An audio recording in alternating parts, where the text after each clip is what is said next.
Good morning दोस्तों। आज हम चर्चा करेंगे कंप्लीट एनसीईआरटी क्लास 7 का ज्योग्राफी संपूर्ण निचोड़। एमसीक्यू क्वेश्चन मिलेंगे इसमें आपको इंक्लूडिंग फैक्ट के साथ में।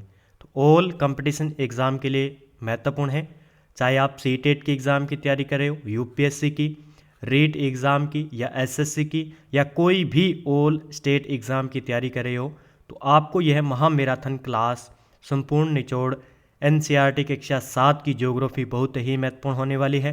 अच्छी तरीके से हम कवर करेंगे एमसीक्यू के साथ और साथ में फैक्ट भी पढ़ेंगे ताकि हमारा क्वेश्चन बाहर भी न जाए।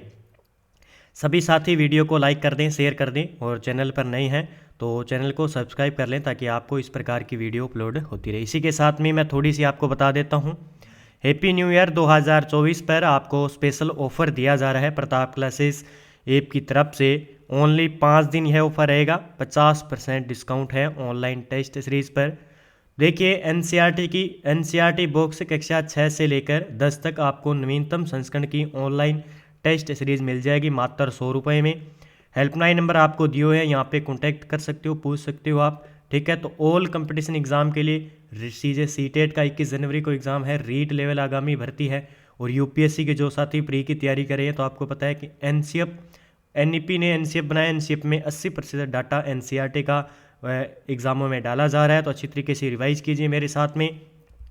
इसी के साथ मैं आपको बता दूं कि भारतीय राज्य व्यवस्था, इंडियन पॉलिटी स्पेशल आपको स्कूल व्याख्याता, वरिष्ठ अध्यापक, RPSC, RSMSSB, PTI, Rajasthan police, CET, REET first व सेकंड, पटवार, एलडीसी और आने वाले आगामी एग्जाम के लिए महत्वपूर्ण है क्योंकि संपूर्ण टॉपिक पर आधारित ऑनलाइन टेस्ट सीरीज है ये। एक भी टॉपिक आपका इंडियन पॉलिटी का नहीं छूटेगा, मात्र 100 रुपये में प्राप्त हो जाएगा। ऑफर चल रहा है तो 50 रुपये में हो जाएगी। फिर प्रताप क्लासेस पर आपको राष्ट्रीय व अंतर्राष्ट्रीय करंट अफेयर्स की यानी 2024 की करंट की रणनीति के हिसाब से आपको वार्षिक करंट अफेयर्स की जनवरी 2024 से दिसंबर 2024 तक जो है फ्री पीडीएफ मिलेगी। इसमें मात्र 100 रुपये में आपको daily test, weekly test, monthly test और फ्री पीडीएफ है मिलेगी। तो ऑफर चल रहा है 50 रुपये में, आपके लिए महत्वपूर्ण है, कॉन्टैक्ट करके आप पूछ सकते हो। तो इस प्रकार पूरी जानकारी आपको प्रताप क्लासेस पर मिल जाती है। प्रताप क्लासेस के ऐप को डाउनलोड करिए और वहाँ से आपको पूरी जो है टेस्ट सीरीज मिल जाएगी। तो देखते हैं आज के क्वेश्चनों के बारे में बात करते हैं। पूर्ण जो है संपूर्ण कक्षा 7 की हम बात करेंगे। ठीक है, करते हैं हम। सबसे पहले हम महत्वपूर्ण जानकारी जो हमारे एग्जाम की दृष्टि से इम्पोर्टेंट है, पहले हम बात करेंगे पर्यावरण के बारे में कि क्या पर्यावरण है और इसके हमारे लिए क्या लाभदायक है। पर्यावरण हमारे जीवन का मूल आधार है। आपको पता है, हमें सांस लेने के लिए हवा, पीने के लिए जल, खाने के लिए भोजन और रहने के लिए भूमि प्रदान करता है। मानव इस प्राकृतिक पर्यावरण से कैसे परिवर्तन करता है। कार का धुआं वायु को प्रदूषित करता है, आपको पता है, कार का धुआं वायु को प्रदूषित करता है। पानी को पात्र में एकत्रित किया जाता है, भोजनों को बर्तनों में परोसा जाता है और भूमि पर कारखानों का निर्माण होता है। यानी स्थलमंडल, वायुमंडल, जलमंडल, इनसे मिलकर बना होता है जीवमंडल। मानव कार, मेल, कारखानों व परिवर्तनों का निर्माण करता है। इस प्रकार से मानव प्राकृतिक पर्यावरण से परिवर्तन करता है। फिर एक आओ सीखे बारे दिया हुआ है कि पर्यावरण क्या है, किससे बना है, इसकी उत्पत्ति कैसी हुई।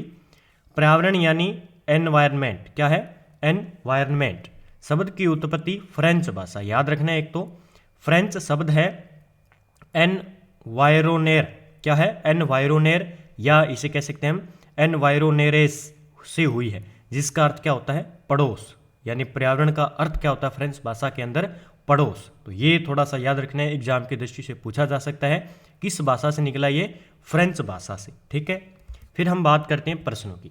पहला प्रश्न है हमारा, निम्नलिखित में से कौन सी चीजें पर्यावरण के अंतर्गत शामिल है। ठीक है, छोटा सा लेसन है, ज्यादा क्वेश्चन नहीं बन पाएंगे, जो भी इंपॉर्टेंट एग्जाम की दृष्टि से मैंने सारे बना दिए हैं। क्या मनुष्य पर्यावरण के अंतर्गत है, धरातलीय स्थलाकृति है, मानव निर्मित वस्तुएं हैं, प्राकृतिक वस्तुएं हैं। तो ये देख सकते हो आप, चित्र मैंने देखा है पर्यावरण के घटक। इसमें देखिए पर्यावरण के घटक के अंदर मानव निर्मित जो भी उद्योग है, स्मारक है, सड़क है, पुल है, पार्क है, उसके बाद जो भी प्राकृतिक है, तो ये सारे के सारे पर्यावरण के अंतर्गत आते हैं। तो सभी हो जाएंगे, इसका आंसर क्या हो जाएगा, सभी के सभी पर्यावरण के अंदर आते हैं। एक व्यक्ति परिवार है, परिवार से मिलकर समुदाय बनता है, समुदाय से मिलकर एक धर्म का निर्माण, फिर धर्म शैक्षणिक और आर्थिक और राजनीतिक स्थिति मानव के अंदर शामिल होती है। फिर हम बनाते हैं हमारे आसपास की जो भी चीज़ें हैं वो पर्यावरण होती है, और मानव निर्मित के द्वारा पर्यावरण के, जैसे पुल का निर्माण करता है, सड़क का निर्माण मानव करता है, ये होती है। फिर प्राकृतिक रूप से देखें तो वायुमंडल, ठीक है, स्थल जलमंडल, फिर देखें स्थल मंडल, फिर देखें सजीव यानी जीव मंडल, सबसे मिलकर बना होता है, ठीक है, जल स्थल वायु और, ठीक है, इनसे मिलकर सजीव जो भी है सजीव और निर्जीव जीव मंडल, ठीक है। तो इसके आंसर की बात करें तो उपयुक्त सभी हो जाएगा, ठीक है। आगे बात करते हैं 2 नंबर तथ्य की। किसी जीवित प्राणी के चारों ओर पाए जाने वाले लोग, स्थान, वस्तुएं, प्रकृति को पर्यावरण कहते हैं। पर्यावरण किसे कहते हैं? किसी जीवित प्राणी के चारों ओर, जैसे आप बैठे हो, कमरे में बैठे हो, आपके जो भी आसपास की चीजें हैं, स्थान है, वस्तुएं हैं और प्रकृति है, उसे हम क्या कहते हैं? पर्यावरण कहते हैं। प्राकृतिक पर्यावरण में पृथ्वी पर पाई जाने वाली सजीव व निर्जीव दोनों परिस्थितियां सम्मिलित होती है। निर्जीव भी वस्तुएं पाई जाती है और सजीव भी पाई जाती है। जबकि मानवीय पर्यावरण में मानव की परस्पर क्रियाएं, उनकी गतिविधियां व उनके द्वारा बनाई गई रचनाएं सम्मिलित होती है। आपसे पूछ ले कि मानव पर्यावरण के अंदर क्या क्या शामिल होता है, तो ओनली मानव की ही जो भी गतिविधियां हैं वो मानवीय पर्यावरण के अंदर शामिल होगी, ठीक है। फिर हम बात करते हैं 2 नंबर प्रश्न की। देखिए, निम्नलिखित कथनों में से कौन सा कथन सत्य हमें बताना है। पृथ्वी के वायुमंडल का अस्तित्व उसके गुरुत्वाकर्षण बल के कारण है। तो हाँ, ये कथन बिल्कुल सही है। आपको न्यूटन के जो है गुरुत्वाकर्षण बल के बारे में पता होगा। तो पृथ्वी के वायुमंडल का अस्तित्व किसके कारण है? गुरुत्वाकर्षण बल के कारण है, बिल्कुल सही है। वायुमंडल में परिवर्तन होने से मौसम व जलवायु में परिवर्तन होता है, कक्षा 6 के अध्याय में आपने पढ़ा होगा, ठीक है। पादप व जीव जंतु मिलकर जैवमंडल का निर्माण करते हैं, ये भी कथन बिल्कुल सही है। तो तीनों कथन बिल्कुल सही हो जाएंगे, उपयुक्त सभी हो जाएंगे। मुख्य तथ्य की बात करें, पृथ्वी के चारों ओर फैली हुई वायु की पतली परत को वायुमंडल कहते हैं, ठीक है, याद रखना है। पृथ्वी के चारों ओर फैली हुई वायु की जो पतली परत है उसे क्या कहते हैं? वायुमंडल कहते हैं। पृथ्वी का गुरुत्वाकर्षण बल अपने चारों ओर के वायुमंडल को थामे रखता है, यानी स्थिर बनाए रखता है। यह हमें सूर्य की हानिकारक किरणों से बचाता है। इसमें कई प्रकार की गैसें, धूल कण एवं जल वाष्प उपस्थित रहते हैं। वायुमंडल में परिवर्तन होने पर मौसम व जलवायु में भी परिवर्तन होता है, ठीक है। फिर हम बात करें प्रश्न नंबर 3 की। पर्यावरण के आंग्ल समानार्थी शब्द एनवायरनमेंट की उत्पत्ति किस भाषा से हुई है? तो हमने पहले ही चर्चा करी है, किस भाषा से? फ्रेंच भाषा से हुई है, ठीक है, ये पूछा जा सकता है। देखिए, पर्यावरण यानी एनवायरनमेंट शब्द की उत्पत्ति फ्रेंच शब्द एनवायरोनेर या हम कह सकते हैं एनवायरोनेर से हुई है, जिसका अर्थ क्या होता है? पड़ोस होता है, ठीक है। फिर प्रश्न नंबर 4, निम्नलिखित में से कौन सा कथन पारितंत्र को सही तरीके से परिभाषित करता है? तो बेस्ट क्वेश्चन यहां से बनता है पारितंत्र से, और एग्जाम में पूछा भी जाता है। पिछली बार जब रीट हुई प्री, तो रीट के अंदर कक्षा 7 से ज्योग्राफी के लगभग 10 क्वेश्चन आई थी। 10 क्वेश्चन मायने रखता है, और विद्यार्थियों ने पढ़ा ही नहीं एनसीईआरटी, और यहाँ से सारे के सारे क्वेश्चन आ गए, और इसी प्रकार तथ्य टाइप उन्होंने क्वेश्चन दिए थे। चाहे आप देख लेना 2022 का जो पेपर था प्री, ठीक है। तो सभी विद्यार्थी आगामी जो रीट लेवल एसएसटी की तैयारी कर रहे हैं, तो उनके लिए महत्वपूर्ण है ये, इसलिए स्पेशल करवा रहे हैं ताकि आप अच्छी तरीके से एक बार एनसीईआरटी को पढ़ लो। जब आप एग्जाम दो तो आपको कंफ्यूज नहीं होना पड़े, किसी भी क्वेश्चन में आप अच्छी तरीके से हल कर पाएँ, ठीक है। तो सभी विद्यार्थी ऑनलाइन टेस्ट सीरीज जरूर ले। टेस्ट सीरीज के माध्यम से आपकी अच्छी तरीके से तैयारी हो जाएगी, ठीक है। देखिए, हम बात करते हैं परिभाषित करता है, एक दूसरे से अन्योन क्रिया करने वाले जीवों का समुदाय है पारितंत्र। पृथ्वी का वह स्थान जहाँ सजीव रहते हैं, क्या ये पारितंत्र है? जीवों का समुदाय और साथ ही वह पर्यावरण जिसमें वे रहते हैं, या ये पारितंत्र है? किसी भी भौगोलिक क्षेत्र की वनस्पति व प्राणी, क्या ये पारितंत्र है? तो इसमें हमें बताना है कि पारितंत्र को सही परिभाषित कौन करता है। तो सही परिभाषित इसमें करता है कि जीवों का समुदाय और साथ ही वह पर्यावरण जिसमें वे रहते हैं, उसे क्या कहते हैं? पारितंत्र कहते हैं। ये थोड़ा सा आपको याद रखना है, ठीक है।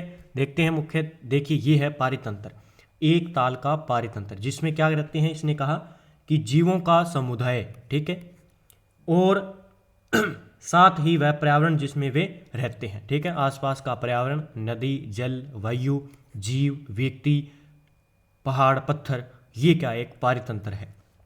पारितंत्र को देखिए, वह तंत्र जिसमें समस्त जीवधारी आपस में एक दूसरे के साथ तथा पर्यावरण के उन भौतिक व रासायनिक कारकों के साथ परस्पर क्रिया करते हैं जिसमें वे निवास करते हैं, वे सब ऊर्जा और पदार्थ के स्थानांतरण द्वारा संबद्ध है। तो ये देख सकते हो, ये है एक पारितंत्र का निर्माण। ठीक है, देखिए सभी पेड़ पौधों एवं जीव जंतु अपने आसपास के पर्यावरण पर आश्रित होते हैं। जीवधारियों का आपसी व अपने आसपास के पर्यावरण के बीच का संबंध ही पारितंत्र का निर्माण करवाता है। विश्व पर्यावरण दिवस कब बनाया जाता है, बहुत ही मोस्ट है और एनसीईआरटी बुक में दिया गया है। तो 5 जून को विश्व पर्यावरण दिवस के रूप में बनाया जाता है। 5 जून को विश्व पर्यावरण दिवस बनाया जाता है। आपसे पूछ ले कि पृथ्वी दिवस कब बनाया जाता है, 22 अप्रैल को पृथ्वी दिवस बनाया जाता है। 22 अप्रैल को याद रखना है, एग्जाम में पूछा जा सकता है।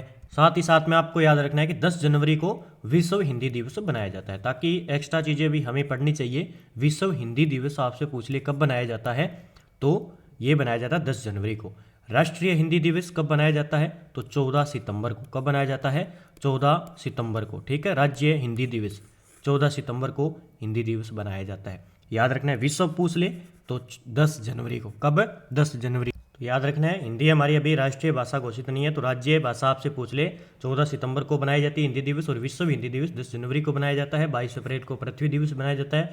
5 जून को पर्यावरण दिवस के रूप में बनाया जाता है। फिर हम बात करेंगे, निम्नलिखित स्तंभों को मिलाकर सही जोड़े बनाइए।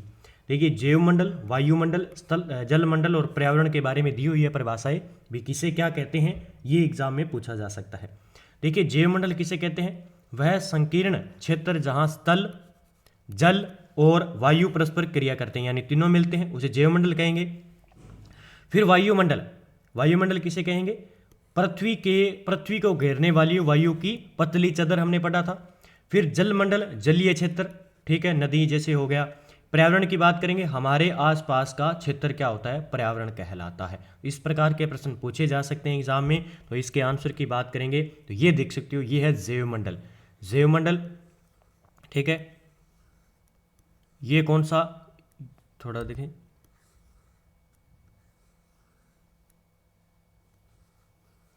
ये जो भाग है ये किस में आ जाएगा,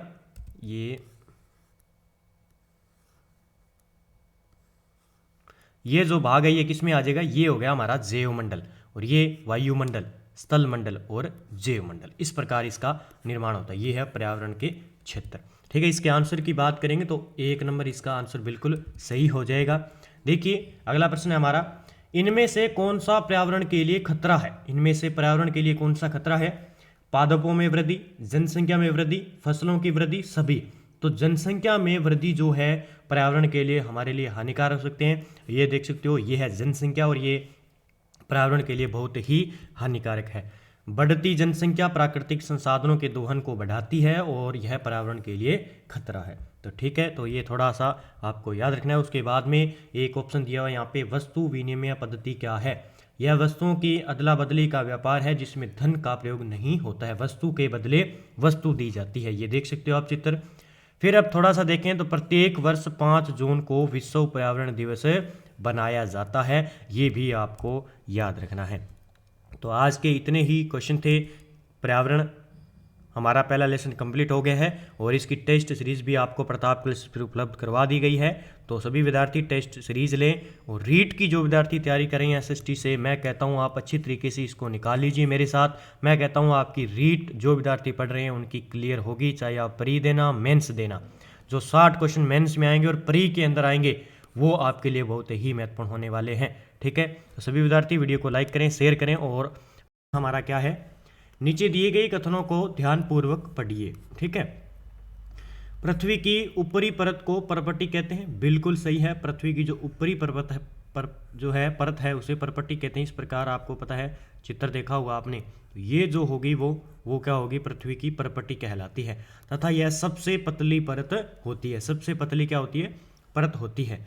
फिर कहता है, महासागरीय परपट्टी की मोटाई महाद्वीपीय परपट्टी से अधिक होती है, बिल्कुल गलत है।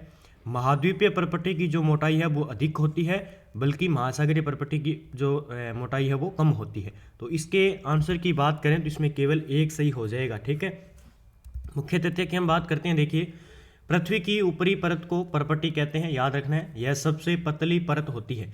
एनसीईआरटी बुक्स के अंदर सीटेट के जो विद्यार्थी तैयारी कर रहे हैं उनके लिए मैं कह देता हूँ 100% डाटा यहाँ से सीधा का सीधा आएगा और इसी प्रकार के प्रश्न आपको देखने को मिलेंगे। और आप जब एग्ज़ाम दोगे तो आपके 40 में से 35, 36, 37 क्वेश्चन आप वहाँ से अच्छी तरीके से कवर कर पाओगे मेरे साथ अगर जुड़ गएगी तो। एनसीईआरटी सीटेट पहले ही कवर में आपको पास करनी होगी, ठीक है। तो मेरे साथ जुड़ जाइए जो विद्यार्थी एसएसटी के हैं, ठीक है। देखते हैं, पर्पटी की मोटाई महाद्वीपों एवं महासागरों के नीचे विभिन्न विभिन्न होती है। महाद्वीप भाग में इसकी मोटाई 35 किलोमीटर तथा समुद्री सतह के नीचे इसकी मोटाई 5 किलोमीटर तक होती है। अर्थात महाद्वीपीय पर्पटी की मोटाई महासागरीय पर्पटी से अधिक होती है। तो ये महाद्वीपीय पर्पटी की जो मोटाई है वो महासागरीय पर्पटी से अधिक होती है, ये याद रखना आपको, ठीक है। फिर सीटेट एग्ज़ाम और रीट लेवल सेकंड एग्ज़ाम जो विद्यार्थी एसएसटी के हैं उनके लिए एनसीईआरटी ऑनलाइन टेस्ट सीरीज आपको प्रताप क्लासेस पर कक्षा 6 से 10 तक मिल जाएगी। नवीनतम संस्करण है पुस्तक का और मात्र 100 रुपये इसके प्राइस है, ठीक है। तो जरूर ले, टेस्ट सीरीज आप लेंगे तो ही आपकी अच्छी तरीके से तैयारी हो पाएगी, ठीक है। फिर बात करते हैं 2 नंबर प्रश्न की। निम्नलिखित कथनों में से कौन सा कथन असत्य है? कौन सा कथन असत्य है? महाद्वीपीय पर्पटी सिलिका व एल्यूमिना जैसे खनिजों से बनी होती है, क्या बिल्कुल कथन सही है? सही है, ये सिलिका और एल्यूमिना से बनी होती है। फिर महासागरीय पर्पटी सिलिका व आयरन से बनी होती है, बिल्कुल गलत है। महासागरीय पर्पटी है जो सिलिका व मैग्नीशियम की बनी होती है। किसकी? मैग्नीशियम, याद रखना है आपको, मैग्नीशियम की बनी होती है, क्योंकि ये एग्जाम में इसी प्रकार के आपको सत्य असत्य क्वेश्चन दिए जाएंगे, ठीक है। तो महासागरीय जो पर्पटी है वो किससे बनी होती है? एक तो सिलिका होता है और इसमें एक कौन सा होता है? मैग्नीशियम होता है, न कि आयरन। पृथ्वी की सतह पर्पटी के नीचे मेंटल होता है, बिल्कुल सही है, चित्र के माध्यम से मैं आपको बताऊंगा। पृथ्वी की सबसे आंतरिक परत को कोरोड कहते हैं, बिल्कुल भी ये सही है, जो कि मुख्यतः निकिल व लोहे की बनी होती है। तो बहुत ही अच्छा है और एग्जाम में क्वेश्चन पूछा भी जाता है। थोड़े हम तथ्य की बात करते हैं तो इसमें ये ऑप्शन नंबर 2 गलत हो जाएगा हमारा, ठीक है, सत्य कथन हो जाएगा। देखिए, महासागर की पर्पटी मुख्यतः सिलिका व मैग्नीशियम से बनी होती है, इसलिए इसे सीमे यानी शॉर्टकट में सीमे, सी यानी सिलिका और मे यानी मैग्नीशियम कहा जाता है। ये देख सकते हो, महाद्वीपीय पर्पटी है वो सबसे जो है मोटाई में होती है। फिर महाद्वीप आ गई ये, उसके बाद महासागरीय, देखो, ठीक है, मोटाई कम होती है इसकी, और महासागरीय पर्पटी, ठीक है, ये पर्पटी आ गई महासागर की। तो ये आपको याद रखना है, सबसे मोटाई में होती है किसकी? महाद्वीपीय पर्पटी की। उसके बाद बात करें क्वेश्चन नंबर 3, जब द्रवित मैग्मा ठंडा होकर ठोस हो जाता है तब किस प्रकार की इस प्रकार बने सेल को क्या कहते हैं? जब ज्वालामुखी आता है या ज्वालामुखी आता है तो उसमें से नीचे से पृथ्वी से जो है, धरती से जो है, जो भी ज्वाला निकलता है बाहर, मैग्मा निकलता है, वह ठंडा हो जाता है और ठंडा होने के बाद वो किस प्रकार की चट्टान का निर्माण करता है? तो वो आग्नेय चट्टान होती है, आग्नेय चट्टान होती है। आग्नेय यानी अग्नि से, जो भी अग्नि से निर्मित होते हैं, बाहर निकलते हैं वो पत्थर या किसी प्रकार का मैग्मा, तो वो क्या बनते हैं? आग्नेय चट्टानों का रूप बनते हैं, याद रखना है आपको, ठीक है। हम थोड़ी सी चर्चा करें तो मुख्य रूप से जो सेल होती है वो कितनी होती है? 3 प्रकार की। सेल की बात करें, आपसे पूछ ले, सेल की बात करें तो 3 प्रकार की होती है, ठीक है। कितनी प्रकार की? 3 प्रकार की सेल होती है।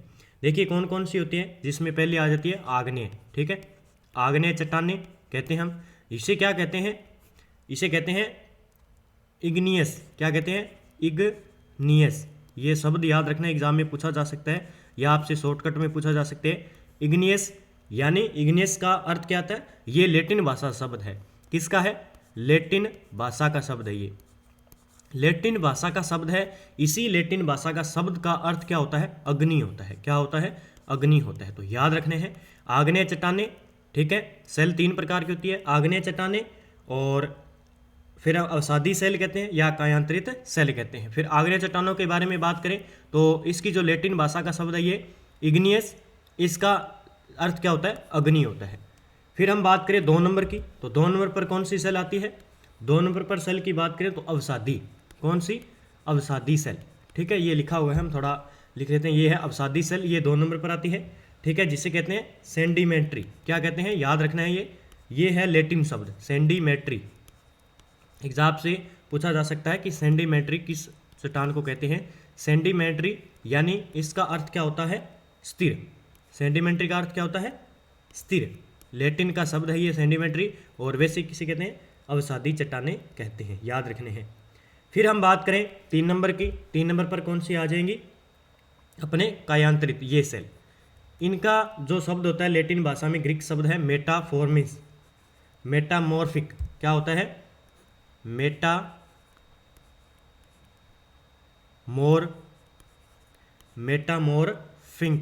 ठीक है।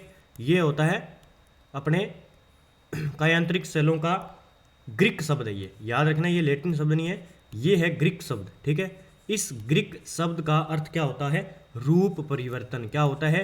रूप परिवर्तन, ठीक है, रूप परिवर्तन। ये थोड़ा सा आपको चीज़ें याद रखनी है। 3 प्रकार की सेल होती हैं, आग्नेय सेल, अवसादी सेल और कायांतरित सेल। आग्नेय सेल को इग्नियस सेल, यानी लैटिन भाषा का शब्द है इग्नियस, उसका अर्थ होता है अग्नि।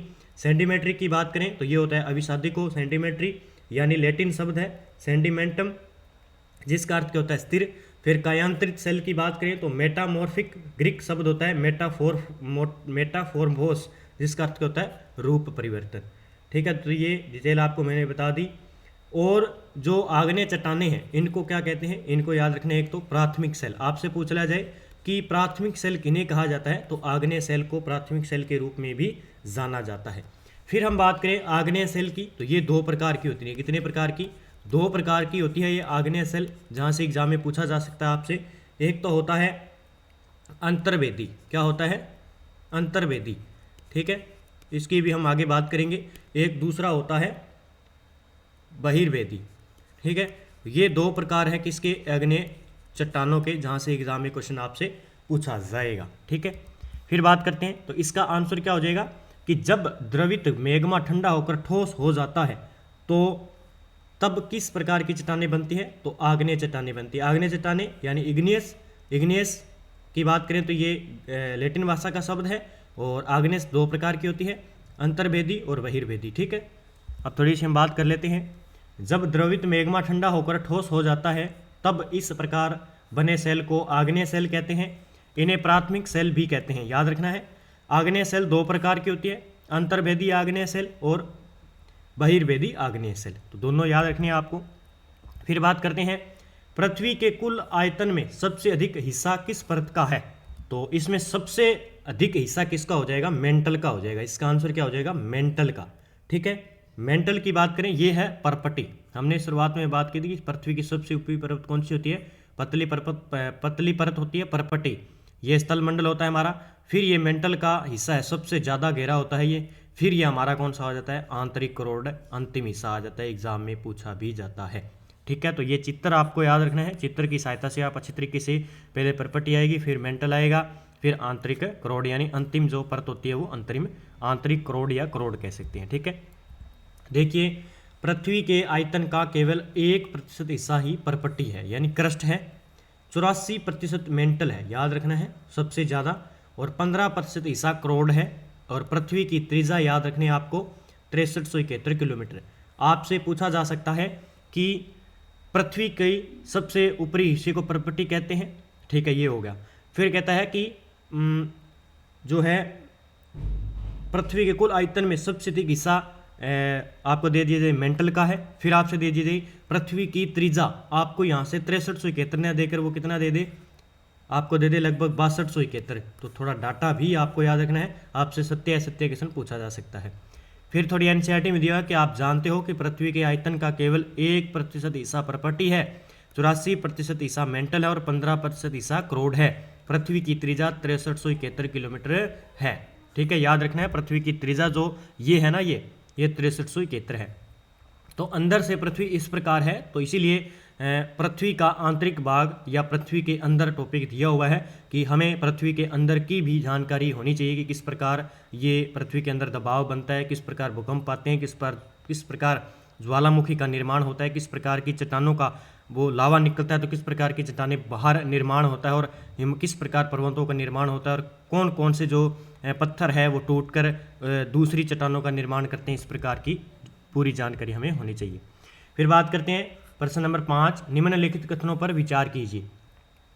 जब द्रवित लावा पृथ्वी के सतह पर आकर तेजी से ठंडा हो जाता है तब इस प्रकार की बहिर्वेदी आग्नेय सेल का निर्माण होता है। मैंने बताया था कि आग्नेय सेल कितने प्रकार की होती है, 2 प्रकार की होती है। कौन सी? 2 प्रकार की क्या होती है? आग्नेय सेल होती है। तो ये है फिर आग्नेय सेल बहिर्वेदी मैंने बताया था। इसका होता है कि जब द्रवित लावा, गर्म लावा बाहर निकलता है, पृथ्वी की सतह पर आकर तेजी से ठंडा हो जाता है, उसे क्या कहते हैं? बहिर्वेदी आग्नेय सेल का निर्माण होता है उससे। ठीक है। फिर बात करें, जब द्रवित मैग्मा भूपट्टी के अंदर गहराई में ठंडा हो जाता है तब अंतर्वेदी आग्नेय सेल का निर्माण होता है। क्या बिल्कुल सही है? तो इसमें देखिए ये भी सही है। अब देखिए जो बाहर आ गया और उसने चट्टान का निर्माण कर दिया वो तो हो गया बहिर्वेदी यानी बाहर की आग्नेय सेल। फिर हम बात करें, जब द्रवित मैग्मा भूपट्टी के अंदर गहराई में ठंडा हो जाता है, अंदर ही ठंडा हो जाता है, उसे कहते हैं अंतर्वेदी यानी अंदर ही हो गया उसका। ठीक है। फिर देखिए बहिर्वेदी आग्नेय सेल की संरचना बड़े दानों वाली होती है, अंतर्वेदी आग्नेय सेल की संरचना महीन दानों वाली होती है। क्या ये दोनों सही है? हम देखते हैं इसका आंसर क्या होता है। इसका आंसर होता है 1 व 2 दोनों ही सही है। अब बात करते हैं हम मुख्य तथ्य की, जो कि हमारे एग्जाम की दृष्टि से महत्वपूर्ण है। बहिर्वेदी आग्नेय सेल के अंतर्गत द्रवित लावा तेजी से ठंडा होकर ठोस बन जाता है, इसलिए इनकी संरचना महीन दानों वाली होती है। अब इसने क्या कहा कि बहिर्वेदी जो आग्नेय सेल है वो क्या होती है, इसके जो दाने होते हैं संरचना के वो क्या होते हैं? महीन दानों वाली। ठीक है, महीन दानों वाली होती है। जबकि अंतर्वेदी आग्नेय सेल में द्रवित लावा धीरे धीरे ठंडा होता है, इसके कारण ये बड़े दानों का रूप ले लेते हैं। ठीक है, तो ये याद रखना है आपको। फिर बात करते हैं, बहुत ही अच्छा प्रश्न है, सूची फर्स्ट को सूची सेकंड से सुमेलित कीजिए। सूची फर्स्ट है और सूची सेकंड दी हुई है। देखिए किस किस प्रकार से इनका निर्माण होता है और ये किस किस सेलें हैं जो इनका प्रयोग किया जाता है, किस रूप में प्रयोग किया जाता है, और ये इनके उदाहरण हैं। जैसे अंतर्वेदी आग्नेय सेल के उदाहरण कौन सा होगा, अवसादी सेलों का उदाहरण कौन सा है, एग्जाम में पूछा जाएगा और एनसीईआरटी बुक में हूबहू दिया हुआ है आपको। ठीक है, तो इसमें देखिए अंतर्वेदी आग्नेय सेल का निर्माण, तो इसका आंसर क्या हो जाएगा? अंतर्वेदी आग्नेय सेलों का उदाहरण क्या है? क्योंकि ये क्या होती है, धीरे धीरे ठंडा होता है और ठंडा होने के कारण ये बड़े दानों का रूप लेता है और बड़े दानों का रूप लेकर ये ग्रेनाइट, तो इसका उदाहरण क्या हो जाएगा? ऐसे ही सेल का उदाहरण किस प्रकार हो जाएगा? ग्रेनाइट हो जाएगा। अब इसी ग्रेनाइट की हम बात करें तो लेई या मसालों तथा दानों का चूर्ण बनाने के लिए जिन अपघर्षण पत्थरों का उपयोग होता है वे ग्रेनाइट के बने होते हैं। याद रखना है, एग्जाम में इसी प्रकार से पूछे जा सकते हैं। ठीक है, फिर दिया हुआ है बहिर्वेदी आग्नेय सेल। ठीक है, बहिर्वेदी आग्नेय सेल जो क्या होती है, बाहर निकल लगनी सेल का निर्माण करती है।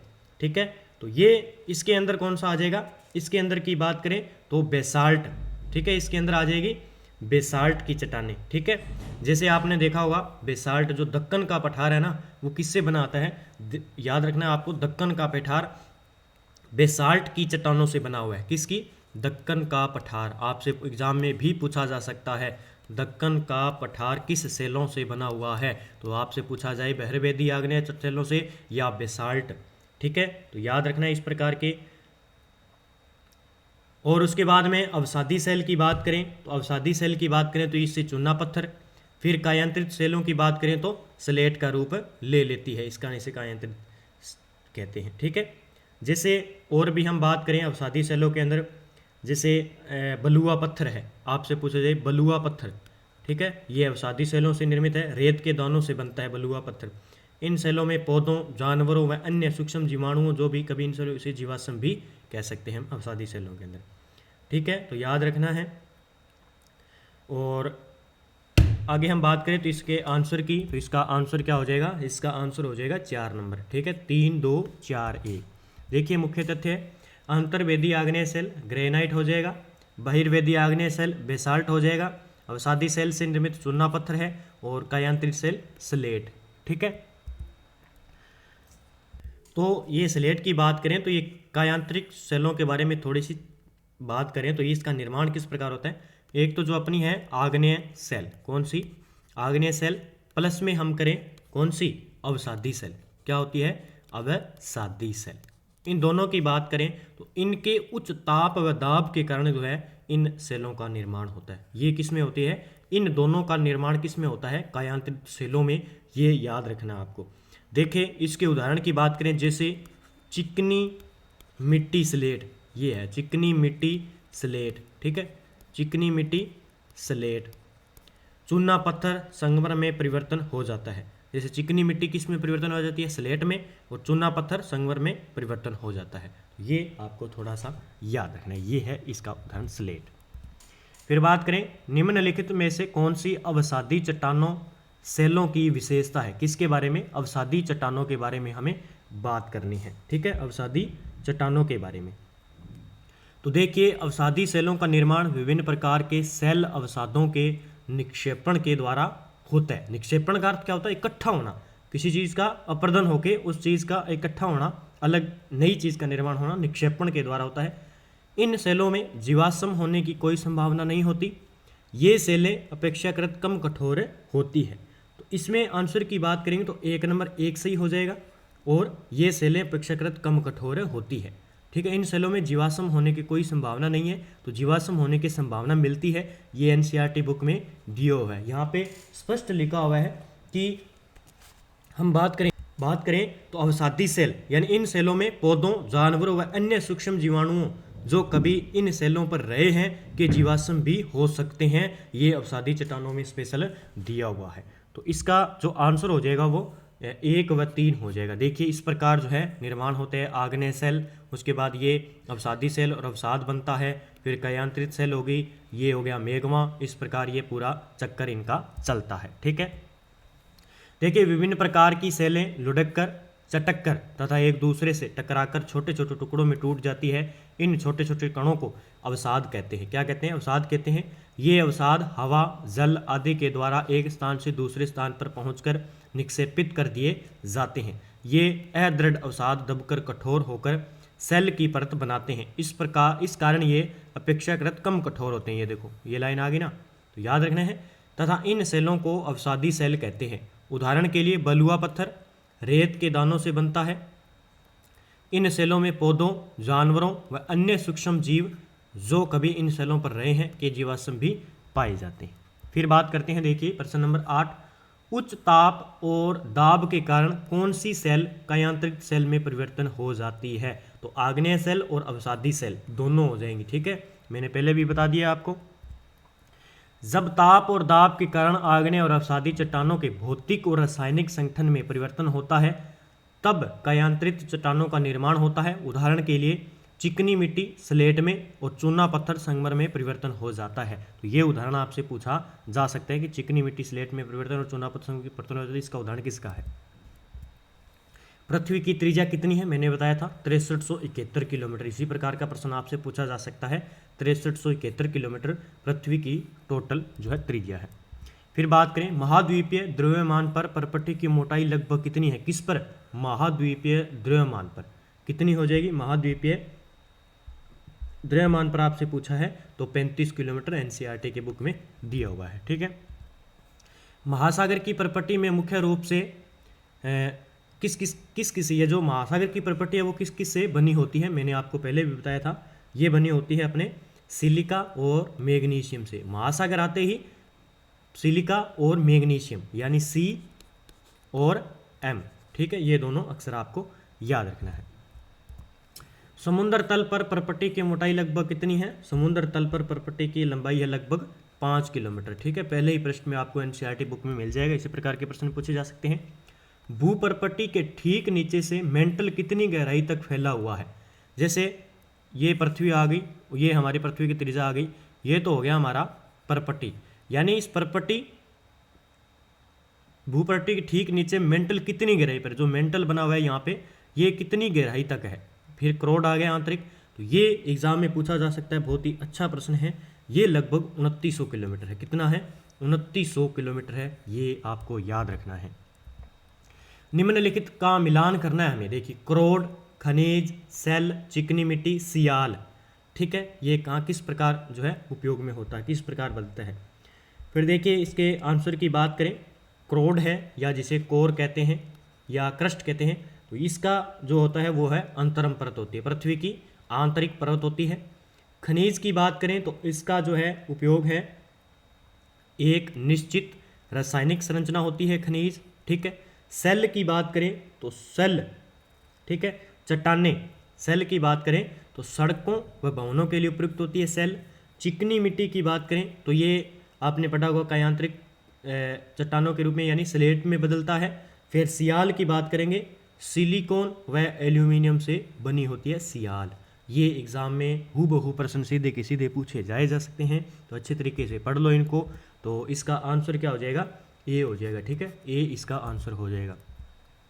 विश्व की सबसे गहरी खान कहाँ स्थित है, एनसीईआरटी बुक में दियो, क्या आप जानते हैं? तो ये दक्षिण अफ्रीका के अंदर है।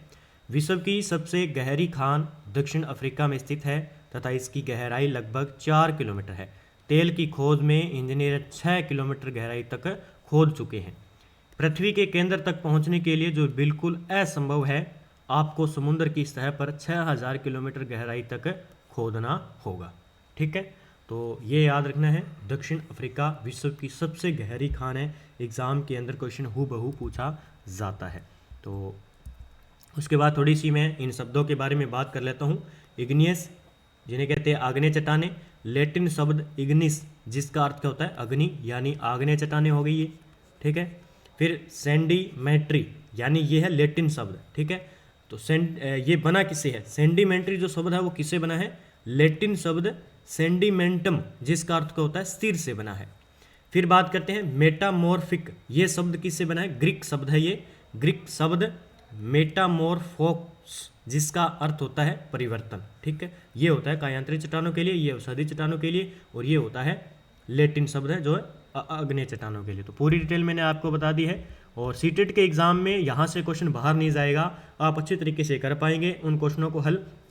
बस आपको पढ़नी होगी कौन सी, सामाजिक की शिक्षण विधि जरूर पढ़नी है। डेली एक चैप्टर पढ़ना ही पढ़ना है, तभी आप अच्छे तरीके से 60 के 60 क्वेश्चन कर पाओगे। 60 में से 55 क्वेश्चन तो आपके कहीं नहीं जाएंगे अगर मेरे साथ जुड़े रहे तो सभी विद्यार्थी वीडियो को लाइक करें, शेयर करें, और चैनल पर नए हैं तो चैनल को सब्सक्राइब करें।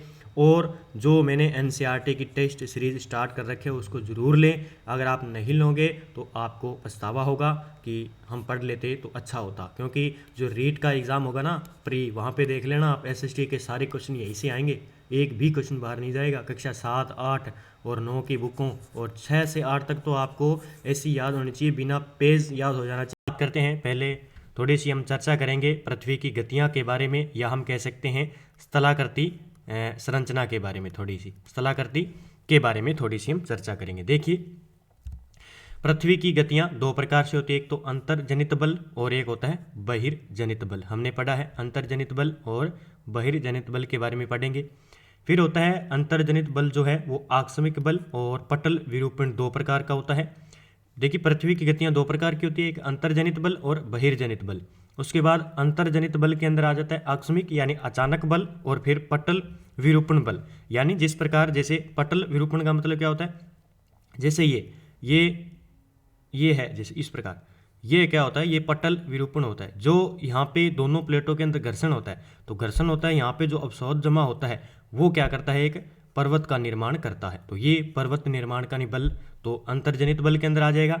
आकस्मिक बल के अंदर भूकंप है, जैसे ज्वालामुखी है और भूस्खलन है, ठीक है, आकस्मिक बल अचानक बल। फिर देखिए अंतर्जनित बल किन्हें कहते हैं, जैसे जिस प्रकार कोई भी द्रवित मेघ है वो अंदर ही समाप्त हो जाता है, ठीक है। और जो बहिर्जनित बल है वो क्या होता है, जैसे द्रवित मेघमय है वो क्या निकलेगा, बाहर निकलेगा, ठीक है।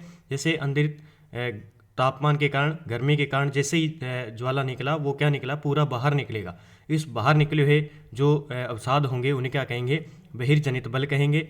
और इसके अंदर क्या हो जाएंगे, जैसे अपर्दन और निक्षेपण के कारण, ठीक है, अपर्दन और निक्षेपण जो बाहर अवसाद होंगे उसके अपर्दन और निक्षेपण या निक्षेपण का अर्थ क्या होता है, इकट्ठा करना, उसके द्वारा नदी, बहता जल जैसे पवन है, समुद्री तरंग और हिमनद का निर्माण होगा, ठीक है। तो ये स्थल रूपों का विकास है, इसके बारे में पूरी हम एमसीक्यू क्वेश्चन के माध्यम से जानेंगे कि किस प्रकार एग्जाम में क्वेश्चन बनाए जा सकते हैं, ठीक है। पहले प्रश्न की बात करेंगे। प्रश्न नंबर देखिए, नीचे दिए गए कथन व कारण पर विचार कीजिए, ठीक है। देखिए पृथ्वी का स्थल मंडल अनेक प्लेटों में विभाजित है तथा ये प्लेटें हमेशा धीमी गति से चारों ओर घूमती रहती है, बिल्कुल कथन सही है। कारण कहता है कि पृथ्वी के अंदर पिघला हुआ मेग्मा एक वृत्तीय रूप में घूमता रहता है, ठीक है। तो सही है, दोनों कथन सही हो जाएंगे। देखिए, पृथ्वी का स्थलमंडल अनेक प्लेटों से बना हुआ है, ठीक है। ये हमेशा क्या है, प्लेट इधर उधर थोड़ी जो है घूमती रहती है, और जो पिघला हुआ मेग्मा है ये क्या करता है, इन प्लेटों को क्या इधर उधर घुमाता रहता है, ठीक है। तो इसका आंसर की बात करेंगे तो कथन सही है, कारण भी सही है, तथा कारण कथन की सही व्याख्या करता है, ठीक है। फिर देखिए, स्थलमंडल अनेक प्लेटों में विभाजित है, जिन्हें स्थलमंडलीय प्लेट कहते हैं, ठीक है। ये प्लेटें हमेशा धीमी गति से चारों तरफ घूमती रहती है, प्रत्येक वर्ष केवल कुछ किलोमीटर यानी मिलीमीटर के लगभग। ऐसा पृथ्वी के अंदर पिघले हुए मेग्मा में होने वाली गति के कारण है, जो भी पिघला हुआ मेग्मा है उसके कारण जो है प्लेटें इधर उधर घूमती रहती है। पृथ्वी के अंदर पिघला हुआ मेग्मा एक वृत्तीय रूप में घूमता रहता है, ठीक है। आगे हम चित्र के माध्यम से भी जानेंगे। तो ये थोड़ा आपको याद रखना है कि जो पृथ्वी है वो कई प्लेटों से मिलकर बनी है, जो पृथ्वी का स्थलमंडल है वो कई प्लेटों से मिलकर बना हुआ है, ठीक है। और ये प्लेटें क्या है, इधर उधर घूमती है, और घूमती किस कारण है, पृथ्वी के अंदर जो भी पिघला हुआ मेग्मा है उनके कारण जो है ये वृत्तीय गति करती रहती है थोड़ी थोड़ी, ठीक है। फिर बात करते हैं सीटेट एग्जाम और रीड लेवल सेकंड एग्जाम और ऑल कंपटीशन एग्जाम के लिए एनसीईआरटी बुक्स कक्षा 6 से 10 तक आपको सामाजिक अध्ययन की एसएसटी की नवीनतम संस्करण की बुकों का ऑनलाइन टेस्ट सीरीज आपको प्रताप क्लासेस पर उपलब्ध हो जाएगा। मात्र 100 रुपये इसके प्राइस है। तो सभी विद्यार्थी ये टेस्ट सीरीज जरूर ले, और लेनी ही होगी आपको, तभी आप अच्छी तरीके से क्वेश्चनों को हल कर पाएंगे, ठीक है। आगे बात करते हैं। देखिए प्रश्न नंबर 2 क्या कहता है कि निम्नलिखित कथनों में से कौन सा कथन सत्य है। सत्य कथन बताना है। भूकंप के अंतर्गत भूपर्टी के नीचे का वह स्थान जहां कंपन आरंभ होता है वह अधिकेंद्र कहलाता है। भूपर्टी पर ज्वालामुखी छिद्र को जहां से लावा बाहर आता है करेक्टर कहते हैं। क्या ये कथन सही है? तो इसमें जो है केवल 2 कथन सही हो जाएगा, ठीक है। जो ज्वालामुखी का छिद्र होता है, जिस प्रकार ये ज्वालामुखी है और यहाँ से ज्वालामुखी बाहर निकलेगा, और जो यहाँ पे जो बनेगा उसे क्या कहते हैं, करेक्टर कहते हैं, ठीक है। तो लावा बाहर आता है, उस बाहर आते हुए जगह को क्या कहते हैं, करेक्टर कहते हैं। ये शब्द तो क्या बिल्कुल सही है, ठीक है। फिर इसने कहा कि भूकंप के अंतर्गत भूपर्टी के नीचे का वह स्थान जहाँ कंपन आरंभ होता है उसे क्या कहते हैं, उसे कहते हैं अपने उसे क्या कहते हैं, उद्गम केंद्र। क्या कहते हैं, उद्गम केंद्र कहते हैं। याद रखना है आपको, उद्गम केंद्र कहते हैं, ठीक है। जैसे इस प्रकार हम बात करें तो ये है इस प्रकार, ठीक है। ये पृथ्वी हमारी, यहाँ पे भूकंप आया, ठीक है, भूकंप की कंपन हुई, इस तो किसे कहते हैं, उद्गम। जिस दिशा में ये ऊपर सीध में होगा, यानी वहाँ पे जहाँ पे ये ऊपर दर्शाएगा कि यहाँ पे भूकंप आया है, तो उसे क्या कहेंगे, उसे कहेंगे अधिकेंद्र। क्या कहेंगे, अधिकेंद्र कहेंगे, ठीक है। याद रखना है, अधिकेंद्र यानी इपी सेंटर कहेंगे, और ये इसे कहेंगे उद्गम केंद्र, ठीक है। आगे हम चर्चा करेंगे। तो इसका जो आंसर है वो हो जाएगा केवल 2 ही सही है। देखिए उद्गम केंद्र, ये जो आप दर्शा रहे हैं ये है प्लेटें पृथ्वी की। ये देखो, ये एक प्लेट अलग है, ये प्लेट अलग है, ठीक है। और ये प्लेट इधर उधर चलती रहती है, कोई इधर जा रही है कोई इधर जा रही है, ये दर्शाया जा रहा है। और यहाँ पे जो कंपन होगा भूकंप का, ठीक है, वह स्थान जहाँ भूकंप उत्पन्न होता है वह भूकंपी ऊर्जा का उद्गम केंद्र होता है। फिर वही बात करें इसी के निकटतम जस्ट यानी ऊपर, तो इसे क्या कहेंगे, अधिकेंद्र कहेंगे, ठीक है। क्या कहेंगे, इपी सेंटर या अधिकेंद्र कहेंगे। फिर ये कह रहा है कि भूकंपी तरंगें सभी दिशाओं में बाहर की ओर निकलती है। तो इस प्रकार इसका पूरा प्रभाव है जो सभी प्लेटों पर पड़ता है। ये है प्लेट की सीमा जो आपको दर्शाई जा रही है, ठीक है। ये प्लेट की सीमा है, ये प्लेट अलग है, ये प्लेट अलग है, और इसका जो कंपन है वो सारे प्लेटों के अंदर ही होता है। तो इसका आंसर केवल 2 ही हो जाएगा, ठीक है। आगे देखिए बात करते हैं। तो एग्जाम में यही पूछे जाते हैं 2 प्रश्न, ये पूछा जाता है, एक ये पूछा जाता है, हम कंफ्यूज होते हैं इसमें। तो आपको याद रखना है, उद्गम केंद्र होता है जहाँ से भूकंप उत्पन्न होता है, अधिकेंद्र होता है जहाँ से भूसतह से निकटतम स्थान यानी उद्गम केंद्र के निकटतम स्थान, यानी जैसे जस्ट सीध में ऊपर जहाँ से हमें दिखाई देगा। तो देखते हैं मुख्य तथ्य। स्थल मंडलीय प्लेटों के गति करने पर पृथ्वी की सतह पर कंपन होता है, और यह कंपन पृथ्वी के चारों ओर गति करता है। इस कंपन को भूकंप कहते हैं। भूपर्टी के नीचे का वह स्थान जहां कंपन आरंभ होता है उसे उद्गम केंद्र कहते हैं, तथा उद्गम केंद्र के भूसतह पर उसके निकटतम स्थान को अधिकेंद्र कहते हैं। अधिकेंद्र से कंपन बाहर की ओर तरंगों के रूप में गमन करता है। अधिकेंद्र के निकट सर्वाधिक हानि होती है। अधिकेंद्र जो है यहाँ पे हानि होती है, आपको पता है ऊपर जो भी बिल्डिंगें हैं यानी स्थल रूप आ जाता है ऊपर, तो बिल्डिंगें हैं या आसपास के जो भी सामान हैं वो कंपन के कारण खराब हो जाते हैं। तो आपको पता है भूकंप की जो है कितनी प्रकार की तरंगे, 3 प्रकार की, ठीक है। तो कौन कौन सी तरंगे होती है? एक तो होती है पी तरंगे, ठीक है, एक होती है पी, एक होती है एस, एक होती है एल, ठीक है। ये 3 प्रकार की तरंगे होती हैं भूकंपीय तरंगे। इन्हें, इस पी को कहते हैं अनुदैर्ध्य तरंग, ठीक है, इसे तो कहते हैं पी को। और जो एस है इसे कहते हैं अनुप्रस्थ। क्या होती है? अनुप्रस्थ। आगे हम जैसे जैसे कक्षा 8, 9, 10 में पढ़ेंगे तो पूरे कक्षा 12 के अंदर हमें पूरा पता चलेगा, इसलिए हम बेसिक जो है यहाँ से तैयार होगा, फिर हम कक्षा 12 में पूरा इसको ये पढ़ना नहीं पड़ेगा, हम सीधा समझ पाएंगे। और उसके बाद में एल होते हैं पृष्ठीय तरंगे। क्या होती है? पृष्ठीय तरंगे होती है, ठीक है। तो देख लेना था, 3 प्रकार की भूकंपीय तरंगे होती है, एग्जाम में पूछा जा सकता है। फिर देखिए, नदी जब मैदानी भाग में प्रवेश करती है तब वह मोड़दार मार्ग पर बहने लगती है। नदी के इन बड़े मोड़ों को क्या कहते हैं? तो देखिए, ये है नदी बह रही है और ये है मोड़दार, तो इन मोड़दारों को क्या कहते हैं? विसर्प कहते हैं। क्या कहते हैं? विसर्प, यानी वी सर्प के समान, तो इसे कहते हैं विसर्प हो जाएगा। इसका आंसर क्या हो जाएगा? विसर्प हो जाएगा। याद रखना है, नदी जब मैदानी भाग में प्रवेश करती है तब वह मोड़दार मार्ग, बस इतना याद रखना आपको। और चित्र मैंने आपको दिखा दिया ताकि चित्र के माध्यम से हम अच्छी तरीके से चीज़ों को समझ पाते हैं, ठीक है। तो इनके माध्यम से हम जो है चीज़ें अच्छी तरीके से याद कर पाते हैं और भूलते नहीं हैं, ठीक है। फिर बात करते हैं, देखिए, नदी जब मैदानी भाग में प्रवेश करती है तब वह मोड़दार मार्ग पर बहने लगती है। नदी के इन बड़े मोड़ों को विसर्प कहते हैं, ठीक है। फिर देखिए, नदी द्वारा चाप झील का निर्माण किया जाता है पहाड़ी भागों में, तटीय भागों में, मैदानी भागों में, उपयुक्त तीनों भागों में। तो इसका आंसर हो जाएगा मैदानी भागों के अंदर जो है चाप झील, ये देख सकते हो, ये है चाप झील का निर्माण इस प्रकार, ठीक है। देखेंगे किस प्रकार होता है थोड़ी तथ्य के माध्यम से, ठीक है। नदी जब मैदानी भाग क्षेत्र में प्रवेश करती है तब वह मोड़दार मार्ग पर बहने लगती है। इन बड़े मोड़ों को क्या कहते हैं? विसर्प कहते हैं। इसके बाद विसर्पों के किनारों पर लगातार अपर्दन और निक्षेपण शुरू हो जाता है। समय के साथ विसर्प लूप नदी से कट जाते हैं और एक अलग झील बनाते हैं जिसे चाप झील कहते हैं, ठीक है। फिर देखिए, प्रश्न नंबर 5, निम्नलिखित में से कौन सी तटीय स्थलाकृतियाँ समुद्री तरंगों के द्वारा बनाई जाती है? समुद्री तरंगों के द्वारा बनाई जाती है, तो इसका आंसर हो जाएगा, देखिए, समुद्री गुफा बनाती है, ये देख सकते हो आप। फिर तटीय मेहराब बनता है, ये देख सकते हो आप, ठीक है। और स्टेक बनता है, ये देखिए स्टेक, तो ये, और समुद्र मृग भी बनते हैं, मृग बनते हैं। तो इसका आंसर हो जाएगा तीनों, ये बनता है, ये बनता है, और ये बनते हैं, और ये बनते हैं। इनके बारे में देखेंगे तो इसका आंसर हो जाएगा उपयुक्त सभी हो जाएगा, ठीक है। समुद्री तरंगों के अपर्दन व निक्षेपण से तटीय स्थलाकृतियाँ बनती है। समुद्री तरंगें लगातार सैलों से टकराती है जिससे कि दरारें विकसित होती है। समय के साथ ये बड़ी और चौड़ी होती जाती है, इनको समुद्री गुफा कहते हैं, ठीक है, समुद्री गुफा कहते हैं। इन गुफाओं के बड़े होते जाने पर इनमें केवल छत ही बचती है जिससे तटीय मेहराब बनते हैं। लगातार अपर्दन छत को भी तोड़ देते हैं और केवल दीवारें बचती है। दीवार जैसी आकृतियों को स्टेक कहते हैं, ठीक है। समुद्री जल के ऊपर लगभग ऊर्ध्वाधर उठे हुए ऊंचे शैलीय तटों को समुद्र भृगु कहते हैं। और समुद्री तरंगे किनारों पर अवसाद जमाकर समुद्री पुलिन का निर्माण भी करते हैं। तो ये याद रखना है, समुद्री पुलिन का निर्माण होता है अवसाद जमाकर।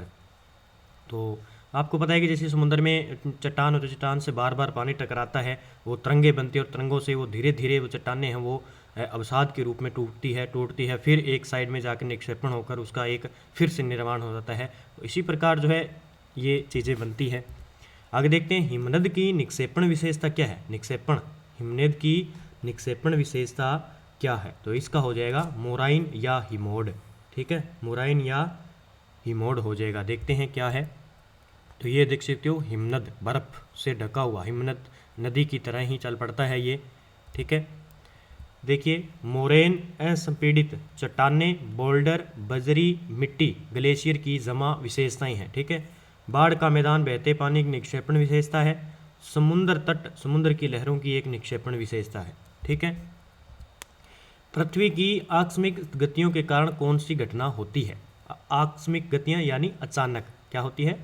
अचानक एकदम घटना घटती है या एकदम दबाव बढ़ता है, ज्वालामुखी। तो इसका आंसर क्या हो जाएगा? ज्वालामुखी घटना घटती है। अचानक घटना होती है वो ज्वालामुखी की होती है। देखिए, ज्वालामुखी भूपट्टी पर खोला एक ऐसा छिद्र होता है जिसे पिघले हुए पदार्थ अचानक निकलते हैं। देख सकते हो सबसे निचला भाग है मेंटल का, ठीक है, मेंटल का। तो हमने पीछे पढ़ा था कि मेंटल क्या है, करोड क्या है, परपटी क्या है। ये है परपटी, ठीक है। उसके बाद ये है मेगमा कोस्ट, ये मेगमा है पूरा का पूरा बना हुआ है, ठीक है। ये निकला बाहर, ये बाहर निकला। ये तो कौन सा हो गया, बहिर्जनित बल। कौन सा, बहिर्जनित बल के माध्यम से, ठीक है। ये तो आया बाहर। और जो ये यहाँ पे बना है ना, ये अंदर ही रह गया, ये क्या हो गया, अंतर्जनित बल, अंतर्जनित बल, ठीक है। ये याद रखना है, ये हो गया। फिर ये करेक्टर, ये एक करेक्टर का निर्माण होगा यहाँ पे, जो भी लावा निकलेगा। और ये बाहर क्या निकालता है, तो गैसें व राख, गैसें व राख जो है इस ज्वालामुखी से बाहर निकलता है। याद रखना है आपको, ये जो अंदर ही बन जाता है वो होता है अंतर्जनित बल के माध्यम से अंदर ही लावा का ठंडा हो जाना, और बाहर आके लावा का ठंडा होना बहिर्जनित बल कहलाता है, ठीक है। फिर देखिए चाप झील, गोखुरु झील कहाँ पाई जाती है, तो हिमनद में, नदी घाटी में, रेगिस्तान में, पर्वत में। तो ये नदी घाटियों पर ही पाई जाती है चाप झील, जिसे गोखुर झील के नाम से जाना जाता है। पृथ्वी के आंतरिक भाग में कार्य करने वाले बलों को क्या कहते हैं, बहुत ही अच्छा प्रश्न है, इस प्रकार के प्रश्न बन सकते हैं। तो पृथ्वी के आंतरिक भाग, आपसे पूछ रहे आंतरिक भाग यानी अंदर के भाग, के अंदर मेघमा ठंडा हो जाता है तो उसे अंतर्जनित बल कहते हैं। क्या कहते हैं, अंतर्जनित बल। देखिए निम्नलिखित में से कौन से बहिर्जात बल है, समुद्री तरंग है, ज्वालामुखी है, भूस्खलन है और पर्वत निर्माणकारी बल है। तो इसमें कौन सा हो जाएगा, समुद्री तरंग। ये क्या है, बहिर्जात बल है, ठीक है। आगे देखिए भूपर्टी के नीचे वह स्थान जहाँ भूकंपीय कंपन की गति आरंभ होती है वह क्या कहलाता है, भूकंपीय कंपन की गति आरंभ होती है तो उसे कहते हैं उद्गम केंद्र। क्या होता है, उद्गम केंद्र या फोक्स बिंदु कहते हैं, ठीक है। याद रखना है, अधिकरण क्या हो जाएगा, उसके उद्गम केंद्र के समीप निकटता जो भी स्थान होता है। उद्गम केंद्र के भू सतह पर उसके निकटतम स्थान को क्या कहते हैं, तो उसे कहते हैं अधिकेंद्र कहते हैं। मैंने चित्र के माध्यम से आपको बता दिया है। वह स्थान जहाँ कंपन भूकंपीय तरंगों के रूप में बाहर की ओर गमन करती है और इसके निकटतम भाग सर्वाधिक हानि होती है और इसे दूर जाने पर भूकंप की तीव्रता धीरे धीरे कम होती जाती है, उसे कहते हैं अधिकेंद्र। बहुत ही अच्छा प्रश्न है और ये इस प्रकार के क्वेश्चन बनेंगे। भूकंप को किस मशीन से मापा जाता है, भूकंप को किस मशीन से मापा जाता है, तो इसे सिस्मोग्राफ यानी भूकंप लेखी से मापा जाता है, ठीक है। देखिए क्या आप जानते हैं, यहाँ पे दिया हुआ था कि भूकंप का मापन एक यंत्र से किया जाता है जिसे भूकंप लेखी कहते हैं। भूकंप की तीव्रता रिएक्टर सेल पर मापी जाती है। तो जो इस भूकंप की जो तीव्रता है वो किससे मापी जाती है, रिएक्टर सेल से मापी जाती है, इस रिएक्टर सेल से मापी जाती है। जिस भूकंप की तीव्रता 2.0 अथवा इससे उससे कम होती है उसका प्रभाव के बराबर नहीं के बराबर होता है। जिस भूकंप की तीव्रता 5.0 होती है वह वस्तुओं की गिरने से क्षति पहुंचा सकता है। जिस भूकंप की तीव्रता 6.0 अथवा उससे अधिक होती है वह बहुत शक्तिशाली, और जिसकी तीव्रता 7.0 अथवा अधिक होती है वह सर्वाधिक शक्तिशाली है। यानी विनाशकारी भूकंप कौन सा होता है, 7.0 वाला। ये याद रख लेना और एग्जाम में पूछा भी जा सकता है। किस भूकंप की तीव्रता को शक्तिशाली भूकंप माना जाएगा, अभी मैंने बताया तो 7.0 या उच्च परिमाण, ठीक है। किस भूकंप की तीव्रता को बहुत तेज भूकंप माना जाता है, बहुत तेज बात करेंगे तो 6.0 या उच्च परिमाण, ठीक है। तेज की बात आ जाएगी तो 6.0। विश्व का सबसे ऊंचा जलप्रपात कौन सा है, ये क्या आप जानते हो, यहाँ पे दिए हुए हैं और यहाँ से ही प्रश्न उठते हैं। तो विश्व का सबसे ऊंचा जलप्रपात कहाँ पे है, तो विश्व में हजारों छोटे छोटे जलप्रपात है। सबसे ऊंचा जलप्रपात दक्षिण अमेरिका के वेनेजुला में है, एंजल जलप्रपात, ठीक है। सबसे ऊंचा कौन सा हो जाएगा, यहाँ पे एंजल जलप्रपात है। ये है कहाँ पे, अपने दक्षिण अमेरिका के अंदर, जो इस प्रकार बना हुआ है, इस प्रकार बना हुआ है, यहाँ पे है ये एंजल जलप्रपात। फिर देखिए अन्य जलप्रपात उत्तरी अमेरिका में, कनाडा व संयुक्त राज्य अमेरिका की सीमा पर स्थित है जिसे कहते हैं नियाग्रा जलप्रपात। आगे बात करेंगे, प्रश्न बनाया मैंने। और अफ्रीका में जाम्बिया और जिम्बाब्वे की सीमा पर स्थित है विक्टोरिया जलप्रपात। तो विश्व का सबसे ऊंचा जलप्रपात हो जाएगा उत्तरी अमेरिका के वेनेजुएला में स्थित है एंजल जलप्रपात, जो कि एग्जाम में पूछा जाता है। कौन सा जलप्रपात अफ्रीका में जाम्बिया और जिम्बाब्वे की सीमाओं पर स्थित है, याद रखने हैं बस इतना, अफ्रीका महाद्वीप में है ये, ठीक है। जाम्बिया और जिम्बाब्वे की सीमाओं पर स्थित है, इस प्रकार के प्रश्न आपको मैप को साथ में दिमाग के लेकर याद करना होगा। साथ में मैप को लाएं और वहाँ पे वो चीज़ें आप देखें भी, ये अफ्रीका है यहाँ पे, और अफ्रीका के अंदर कौन कौन से देश है, जैसे जाम्बिया और जिम्बाब्वे है, उस के अंदर आपको क्या देखना है, कौन सा जलप्रपात देखना है, तो अफ्रीका के अंदर आ जाएगा विक्टोरिया जलप्रपात। कौन सा? विक्टोरिया जलप्रपात। याद रखना, अब आपको बताना है कि ये विक्टोरिया जलप्रपात किस नदी पर है, किस नदी से बनता है। कौन सा जलप्रपात कनाडा और संयुक्त राज्य अमेरिका के बीच की सीमाओं पर है। ठीक है, तो लगभग आप जो ये महाद्वीप याद कर लेंगे ना, तो अच्छे तरीके से आप इनको हल कर पाएंगे। तो जो अमेरिका के बीच की सीमाओं पर है नियाग्रा जलप्रपात, ये चित्र देख सकते हो, ये नदी आ रही है यहाँ पे, ये देखो धुआंधार एक जो है जलप्रपात है, नियाग्रा जलप्रपात है कहाँ पे? उत्तरी अमेरिका के अंदर, कनाडा और संयुक्त राज्य के बीच में। ठीक है, कौन सा जलप्रपात दक्षिण अमेरिका में वेनेजुला में स्थित है? दक्षिण अमेरिका की बात आ गई और वेनेजुला में है, तो नियाग्रा जलप्रपात, ये मैंने प्रश्न बनाया है। उसके बाद देखिए, जब नदी किसी खड़ी ढाल वाले स्थान से अत्यधिक कठोर सेल या खड़ी ढाल वाली घाटी में गिरती है तो वह किस प्रकार की भूआकृति बनाती है? तो किस प्रकार की बनाएगी? वो जलप्रपात ही बनाएगी। ठीक है, जब नदी मैदान में प्रवेश करती है तो वह मोड़दार मार्ग पर बहने लगती है। नदी के इन बड़े मोड़ों को क्या कहते हैं? दोबारा प्रश्न आ गया, इन्हें विसर्प कहते हैं। ठीक है, समुद्र तक पहुंचते पहुंचते नदी का प्रवाह धीमा हो जाता है तथा नदी अनेक धाराओं में विभाजित हो जाती है, जिसे वितरिका कहते हैं। सभी वितरिकाओं के मुहाने पर अवसादों यानी तल छट के संग्रह से किस प्रकार की भू आकृति बनाती है? ये बनाती है डेल्टा। किस प्रकार की? डेल्टा का रूप लेती है। ठीक है, ये देख सकते हो, ये है सारा डेल्टा का चित्र, और ये है वितरिकाएं अलग अलग अवसाद के रूप में बनाती है, और ये है मुख्य नदी यहाँ से। ठीक है, यहाँ पे अवसाद आ गई है, और इन जो नदियों के बारे में पानी जा रहा है इन्हें कहते हैं डेल्टा का निर्माण करती है। तो इसका आंसर क्या हो जाएगा? डेल्टा। अगला देखिए, समुद्री तरंगों के अपर्दन और निक्षेपण से किस प्रकार की स्थलाकृति का निर्माण होता है? समुद्री तरंगों के अपर्दन से किस प्रकार का? तो तटीय भू आकृति का एक निर्माण होता है। ठीक है, फिर देखिए, समुद्र तटीय क्षेत्रों में समुद्र की तरंगों द्वारा लगातार सेलों में टकराने पर दरार विकसित होती है। यही दरार बड़ी और चौड़ी होकर किस भू आकृति का निर्माण करती है? ये समुद्री गुफा का निर्माण करती है। ठीक है, हिमनद द्वारा वहन की जाने वाली सामग्री जैसे बड़ी छोटी सेल, रेत और अवसाद मृदा निक्षेपित होती है। ये निक्षेप किस भूआकृति का निर्माण करती है? हिमनद के बारे में, तो हिमनद हिमोड का ही निर्माण ये करेगी। फिर देखिए, जब रेत के कण बहुत महीन और हल्के होते हैं तो हवा उन्हें बहुत लंबी दूरी तक ले जा सकती है। जब ऐसी बालू बड़े क्षेत्रों में जमा हो जाती है तो उसे क्या कहते हैं? तो उसे कहते हैं लोएस। क्या कहते हैं उसे?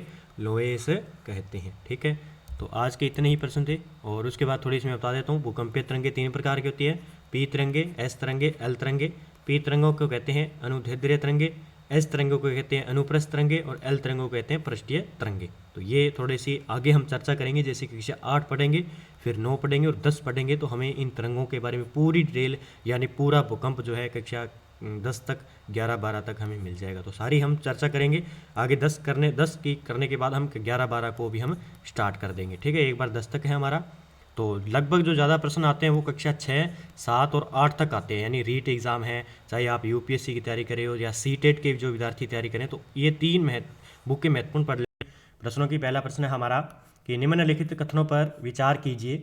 वायुमंडल में सबसे अधिक नाइट्रोजन गैस पाई जाती है। बिल्कुल सही है, 78% जो है नाइट्रोजन गैस पाई जाती है। जब हम सांस लेते हैं तब ऑक्सीजन के साथ फेफड़ों में कुछ नाइट्रोजन ले जाते हैं। क्या ये कथन सही है? तो ये कथन बिल्कुल सही है। पौधे अपने जीवन के लिए नाइट्रोजन की आवश्यकता को वायुमंडल से पूरा करते हैं। ठीक है, तो इसमें जो आंसर हो जाएगा वो 1 व 2 ही बिल्कुल सही होंगे। तो 3 के बारे में हम तथ्य में जानेंगे। देखिए, इसका आंसर की बात करें तो 1 व 2 हो जाएगा।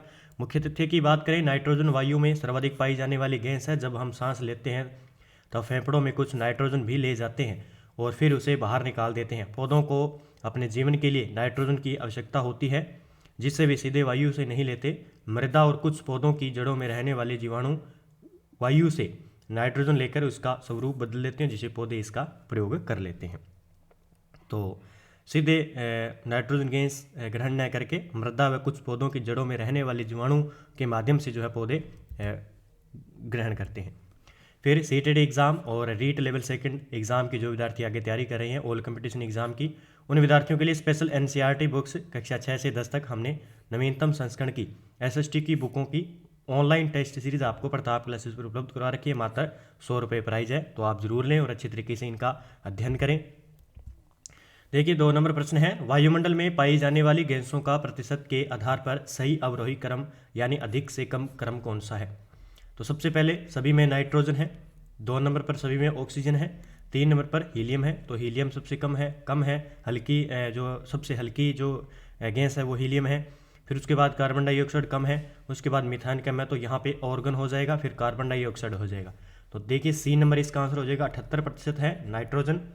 फिर उसके बाद बात करें 21% कौन सी है, अपनी ऑक्सीजन।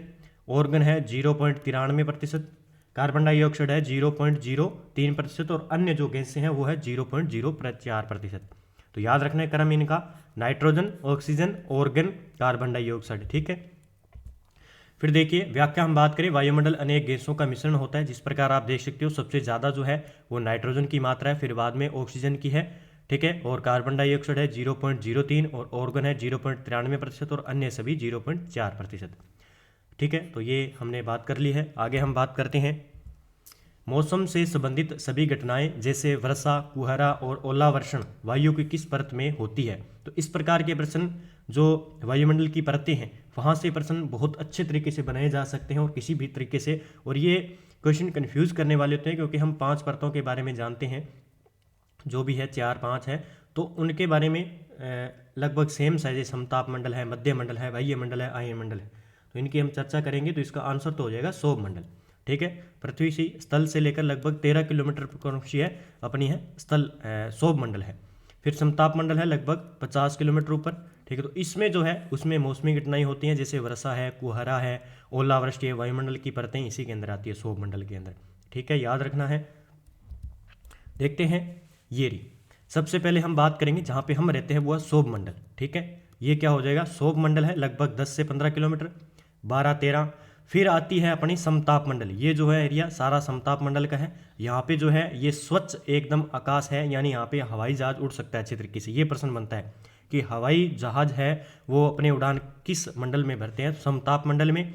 और यहाँ पे जो है हम बात करें तो ओजोन गैस की क्या है यहाँ पे परत है, याद रखना है। आपसे पूछा जाए कि ओजोन गैस की परत होती है जो हमें क्या है, परत सूर्य से आने वाली हानिकारक गैसों से हमारी रक्षा करती है, तो वो किस में है, समताप मंडल में हो जाएगी, याद रखना है आपको, ठीक है। और जो जितना भी वर्षा है, कुहरा है, ओलावृष्टि होती है वो सौभ मंडल में होती है जिसमें हम रहते हैं।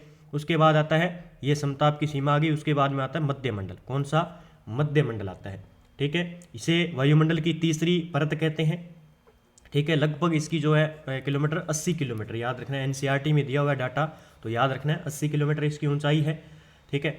अब इसमें महत्वपूर्ण बात यह है कि जो भी अंतरिक्ष से प्रवेश करने वाले उल्का पिंड है, यानी जैसे अंतरिक्ष से कोई भी उल्का पिंड आके गिरा तो इस परत में आके वो क्या करते हैं, जल जाते हैं, तभी तो हमारे पास नहीं पहुंचते हैं ना, जल जाते हैं। तो ये याद रखना है, अंतरिक्ष से आए हुए उल्का पिंड इस परत में आने से जल जाते हैं, किस मंडल में, तो मध्य मंडल में, ये मध्य सीमा होगी। फिर बात आती है बाह्य वायुमंडल, सबसे जो है ऊंची होती है लगभग 80 से 400 किलोमीटर, 80 से 400 किलोमीटर तक इसका होता है, ठीक है। आयन मंडल भी इसका परत का भाग है, आपसे पूछ ले आयन मंडल, ठीक है, याद रखना है। आयन मंडल ये किस में होता है, बाह्य मंडल के अंदर ही होता है, ये बाह्य मंडल की ही परत है, ठीक है। और इसमें क्या होता है, जो रेडियो संचार है ना, जो रेडियो संचार के लिए इस परत का उपयोग होता है, किसके लिए, रेडियो संचार के लिए आपसे पूछ ले तो किस परत का प्रयोग होता है, तो याद रखना है प्रसारित रेडियो तरंगे इसी परत द्वारा पुनः पृथ्वी पर परावर्तित कर दी गई, तो याद रखना है रेडियो तरंगे। फिर हवाई जहाज पूछे तो समताप मंडल हो जाएगा, और जो उल्का पिंड आते हैं जल जाते हैं वो मध्य मंडल में आ जाएगा। फिर आता है बहिर्मंडल, वायुमंडल की सबसे ऊपरी परत होती है, ये वायुमंडल की सबसे ऊपरी परत होती है, ठीक है। और यहाँ वायु की पतली परत होती है, सबसे वायु की पतली परत होती है। हल्की गैसें जैसे यहाँ पे हीलियम और हाइड्रोजन यहीं से अंतरिक्ष में तैरते रहते हैं। अब याद रखना, आपसे पूछा जाए कि हीलियम और हाइड्रोजन गैस किस मंडल में पाई जाती है या परत में, तो बहिर्मंडल के अंदर पाई जाती है। तो ये पूरी डिटेल थी, ये थोड़ा सा आपको याद रखना है जो पॉइंट है। पहले तो देखिए सौभ मंडल, फिर समताप मंडल, क्रम याद रखना है, मध्य मंडल, फिर बाह्य मंडल, फिर बहिर्मंडल। 1, 2 और 3, 4 और 5 तो परतें हो गई, ठीक है। इन्हीं परतों के अंदर हम बात करें, सबसे पहले हम बैठे हैं सौभ मंडल में, ठीक है। सौभ मंडल में बैठे हैं जहाँ पे वर्षा, कोहरा, ओलावृष्टि होती रहती है, ये हवाई जहाज के लिए उपयुक्त नहीं है। फिर समताप मंडल आता है जहाँ पे ओजोन परत पाई जाती है, ओजोन गैस पाई जाती है, जहाँ पे जो सूर्य की हानिकारक किरणें हैं, ठीक है, उसको क्या है हमारी रक्षा के लिए बचाती है। उसके बाद हवाई जहाज जो है यहाँ पे जो है चलते हैं, ठीक है। उसके बाद ये मध्य मंडल और ये पूरी प्रक्रिया आपको मैंने बता दी है। ये वायुमंडल की सारी परतें हैं। सौभ मंडल वायुमंडल की सबसे महत्वपूर्ण परत है, इसकी औसत ऊंचाई 13 किलोमीटर है। मौसम से संबंधित लगभग सभी घटनाएं इसी मंडल के अंदर होती है। देखिए, समताप मंडल से संबंधित निम्नलिखित कथनों में से कौन सा कथन सत्य है। मैंने अभी पूरी बताई है आपको डिटेल, तो अच्छी तरीके से समझ पाए होंगे आप।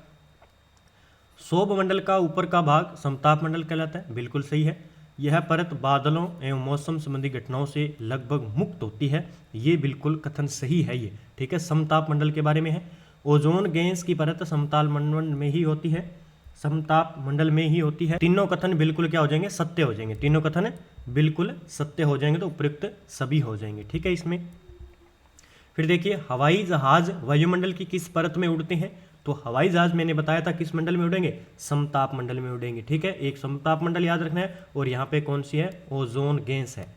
ओजोन गैस है जो हमें क्या करती है, सूर्य से जो भी हानिकारक किरणें आती है उनसे हमें बचाती है। फिर देखिए, समताप मंडल बादलों व मौसम संबंधी घटनाओं से लगभग मुक्त होती है, इस कारण यहाँ की परिस्थितियाँ हवाई जहाज उड़ने के लिए आदर्श होती है। अंतरिक्ष से आने वाले उल्का पिंड वायुमंडल में किस परत में प्रवेश करते ही जलने लगते हैं, तो मैंने अभी बताया था किसमें, मध्य मंडल के अंदर। कहाँ पे, मध्य मंडल के अंदर। देखिए, मध्य मंडल वायुमंडल की तीसरी परत है, यह समताप मंडल के ठीक ऊपर होती है, लगभग 80 किलोमीटर की ऊंचाई तक फैली है। अंतरिक्ष से प्रवेश करने वाले उल्का पिंड इस परत में आने पर जल जाते हैं। निम्नलिखित कथनों पर विचार कीजिए। देखिए, बाह्य वायुमंडल अयनमंडल में बढ़ती ऊंचाई के साथ तापमान अत्यधिक तीव्रता से बढ़ता है। रेडियो संचार के लिए बाह्य वायुमंडल परत का उपयोग होता है, ये कथन बिल्कुल सही है। तो आप बता सकते हैं अच्छे तरीके से, इस प्रकार के प्रश्न आपको अच्छे तरीके से मैंने चित्र के माध्यम से समझाया। अब कोई भी प्रश्न आ जाए तो आप अच्छे तरीके से इनको कर सकते हैं, तो दोनों कथन सही हो जाएंगे। देखिए, वायुमंडल, वायुमंडल के अंदर यह कौन सी, आयुमंडल कहते हैं इसे, में बढ़ती ऊंचाई के साथ तापमान अत्यधिक तीव्रता से बढ़ता है, ये याद रखना है आपको, क्योंकि जिस प्रकार सूर्य के पास जाएंगे तो तापमान बढ़ेगा। तो 1 व 2 दोनों बिल्कुल सही हो जाएंगे। देखिए, उपयुक्त दोनों कथन सत्य हैं। वास्तव में पृथ्वी से प्रसारित रेडियो तरंगे बाह्य वायुमंडल यानी आयन मंडल परत के द्वारा पुनः पृथ्वी पर परावर्तित कर दी जाती है। इस कारण इस परत का उपयोग रेडियो संचार के लिए किया जाता है तथा बाह्य वायुमंडल में जैसे जैसे ऊंचाई बढ़ती है तापमान भी अत्यधिक तेजी से बढ़ता है। अब आपसे हो सकता है कि आपसे सीधा पूछा जाए कि रेडियो तरंगे किस परत के अंदर पाई जाती है, आपसे ऑप्शन में दीजिए आयन मंडल में, तो आयन मंडल सही आंसर होगा उसका, ठीक है, वायुमंडल ना देकर। निम्नलिखित कथनों में से कौन सा कथन सत्य है। सूर्य से आने वाली वह ऊर्जा जिसे पृथ्वी रोक लेती है आतपन सूर्य ताप कहलाती है।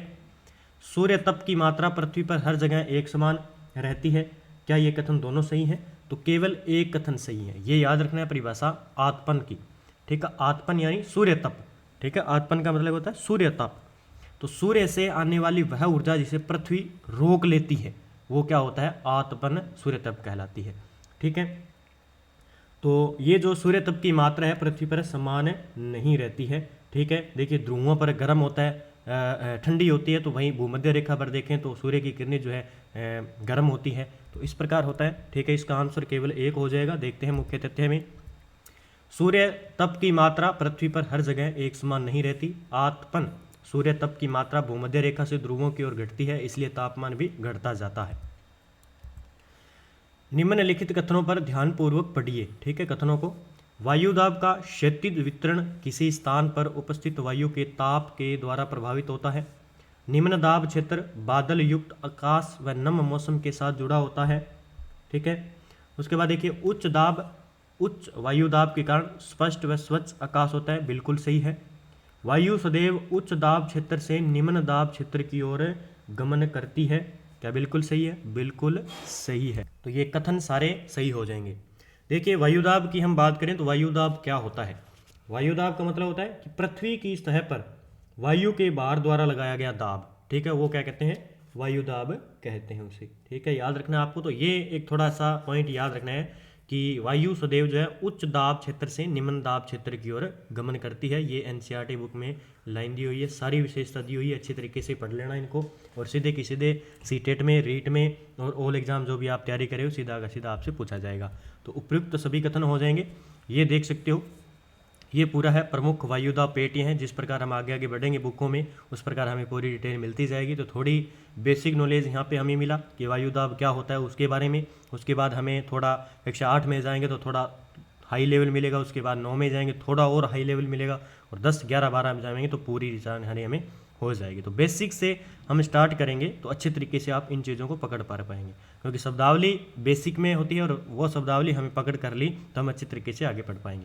तो ये है भूमध्य रेखा 0 डिग्री पर, और यहाँ पे है ये हो गए ध्रुव दोनों। ठीक है, तो यहाँ पे ध्रुवों पर क्या होता है, उच्च दाब होता है, और यहाँ पे निम्न दाब है। तो इसने कहा था कि जो वायु है वो सदैव उच्च दाब से निम्न दाब क्षेत्र की ओर चलती है। तो इस प्रकार ये देखो, यहाँ पे फिर ये निम्न दाब आ गया, तो ये देखो निम्न दाब की ओर आ रही है। ठीक है, फिर यहाँ पे देखिए इधर निम्न दाब है, तो ये उच्च आ गया, तो उच्च से निम्न की ओर। तो उच्च से निम्न की ओर ही सभी जो है वायु ये व्यापारिक पवनें यहाँ पे चलती है भूमध्य के समांतर। ठीक है, इस प्रकार एग्जाम में पूछा जाता है बार बार। ठीक है, तो पछुआ पवनें ये देखो यहाँ पे है, बाकी हम आगे डिटेल जैसे जैसे होगी उसी प्रकार हम पढ़ते जाएंगे। पृथ्वी की सतह पर वायु के द्वारा लगाया गया दाब वायुदाब कहलाता है। समुद्र स्तर पर वायुदाब सर्वाधिक होता है। याद रखना है, या आपसे पूछ ले कि वायुदाब सर्वाधिक कहाँ पे होता है, तो समुद्र स्तर पर। एवं ऊंचाई पर जाने पर यह घटता है। वायुदाब का क्षैतिज वितरण किसी स्थान पर उपस्थित वायु के ताप द्वारा प्रभावित होता है। अधिक तापमान वाले क्षेत्र में वायु गर्म होकर ऊपर उठती है। जैसे भूमध्य रेखा, भूमध्य का जो क्षेत्र है वहाँ पे तापमान अधिक रहता है, तो अधिक रहता है तो वायु क्या होती है, गर्म होकर ऊपर उठती है। ऊपर उठते ही वायु क्या होती है, हल्की होती है, और हल्की होकर वहाँ पे निम्न दाब बनता है। निम्न दाब बादल युक्त आकाश व नम मौसम के साथ जुड़ा होता है, और वहाँ पे से वो वाष्प का पानी का इसी प्रकार पानी उठाती है और वर्षा करती है। कम तापमान वाले क्षेत्रों की वायु ठंडी होती है। देखिए जैसे जहाँ पे कम तापमान है, जैसे ध्रुवों पर, तो वहाँ पे वायु क्या होगी, ठंडी होगी। इसके फलस्वरूप यह भारी होती है। भारी वायु, ठंडी जो हवा होगी ना वो भारी होगी। ठीक है, याद रखने थोड़ा सा, भारी वायु निमज्जित होकर उच्च दाब क्षेत्र बनाती है। उच्च दाब के कारण स्पष्ट और स्वच्छ आकाश होता है। वायु हमेशा उच्च दाब क्षेत्र से निम्न दाब क्षेत्र की ओर गमन करती है। वायु की इस गति को पवन कहते हैं। याद रखना है आपको। ठीक है, आगे देखते हैं, निम्नलिखित कथनों में से कौन सा कथन सुमेलित है। वर्ष भर लगातार निश्चित दिशा में चलने वाली पवन स्थानीय पवन होती है। विभिन्न ऋतुओं में अपनी दिशा बदलने वाली पवन मौसमी पवन होती है। किसी छोटे क्षेत्र में वर्ष या दिन के किसी विशेष समय में चलने वाली पवन है स्थायी पवन होती है। अब थोड़ा इसमें ध्यान रखना, एक तो है स्थानीय, एक है स्थायी पवन। ठीक है, तो इसमें देखते हैं इसका आंसर हो जाएगा। जो इसने पूछा कि युग्म सुमेलित है, थोड़ा देख लेते हैं आगे। तो इसमें पूछा है सीधा सुमेलित है, तो ये है कि विभिन्न ऋतुओं में अपनी दिशा बदलने वाली पवन मौसमी पवन कहलाती है। ठीक है, तो गाना है ना, वह मौसम की तरह बदलना जाना, तो वही है, ऋतुएं अपने बार बार बदलती रहती है तो उसे मौसमी पवन कहते हैं। तो याद रखना आपको। थोड़े तथ्य के बारे में बात करते हैं। देखिए इसका आंसर हो जाएगा केवल 2 हो जाएगा। ठीक है, स्थायी पवनें वर्ष भर लगातार निश्चित दिशा में चलती रहती है। पश्चिमी व्यापारिक व पूर्वी व्यापारिक पवनें इसी कारण की पवनों के उदाहरण हैं। स्थानीय पवनें किसी छोटे क्षेत्र में वर्ष या दिन के किसी विशेष समय में चलती है। उदाहरण, लू भारत के उत्तरी क्षेत्र की गर्म एवं शुष्क स्थानीय पवन है। ठीक है, फिर देखिए नीचे दिए गए कथन को ध्यानपूर्वक पढ़िए। जैसे जैसे वायु गर्म होती जाती है, वायु की जलवाष्प ग्रहण करने की क्षमता पर क्या प्रभाव पड़ता है। तो क्या प्रभाव पड़ेगा, तो वायु क्या बढ़ेगी, वायु की जो है प्रभाव बढ़ती जाएगी। ठीक है, याद रखना है। क्या कह रहा है कि जैसे जैसे वायु गर्म होती जाती है, वायु की जलवाष्प ग्रहण करने की क्षमता पर क्या बढ़ेगा, बढ़ेगी। वायु गर्म होगी तो वो ऊपर उठेगी तो वो हल्की होगी तो वो क्या होगी, जलवाष्प का एक निर्माण करेगी। ठीक है, जैसे जैसे वायु गर्म होती जाती है इसका जलवाष्प धारण करने की क्षमता बढ़ती जाती है, और इस प्रकार यह एक और अधिक आर्द्र होती जाती है, यानी ठंडी हो जाती है। जब जल विभिन्न जलाशयों से वाष्पित होता है तो यह जलवाष्प बन जाता है। वायु में किसी भी समय जलवाष्प की मात्रा को आर्द्रता कहते हैं। आगे देखिए वर्षा के कुछ प्रकार हैं, किस प्रकार होती है। देखिए चक्रवाती वर्षा इस प्रकार होती है, जैसे ये है, ये आ गई गर्म हवा और ये है ठंडी हवा, ठीक है। उसके बाद पर्वतीय वर्षा इस प्रकार होती है, ठीक है, नीचे से ऊपर जाएगी तो आर्द्र वायु बन जाएगी। उसके बाद देखिए सहवनीय वर्षा इस प्रकार होती है, गर्म वायु है ये सारी की सारी, ठीक है, तो वहाँ पे गर्म वायु होगी और वहाँ पे वर्षा होगी। तो ये पूरी डिटेल मैंने आपको बता दी है। सभी साथी वीडियो को लाइक करें, शेयर करें और चैनल पर नए हैं तो चैनल को सब्सक्राइब कर लें। और सीटेट एग्ज़ाम की जो विद्यार्थी तैयारी कर रहे हैं तो ये टेस्ट सीरीज जरूर लें, और रीट के जो विद्यार्थी तैयारी करें वो भी लें, क्योंकि प्री के अंदर आप उठा के देख लेना 2022 का पेपर, वहाँ पे एनसीईआरटी का मैटर सारा का सारा पूछा उन्होंने। और मेंस में भी कुछ ऐसे क्वेश्चन थे जहाँ से एनसीईआरटी के लगभग 10 से क्वेश्चन पूछे गए थे और विद्यार्थियों को आए ही नहीं वो क्वेश्चन। क्यों नहीं आए? क्योंकि पढ़ी नहीं, बेसिक पढ़ा नहीं। इसी प्रकार के तथ्य इस प्रकार डाला जाता है वहाँ पे। इस प्रकार तभी विद्यार्थी कर पाता है जब उसने बेसिक पढ़ा हो, ठीक।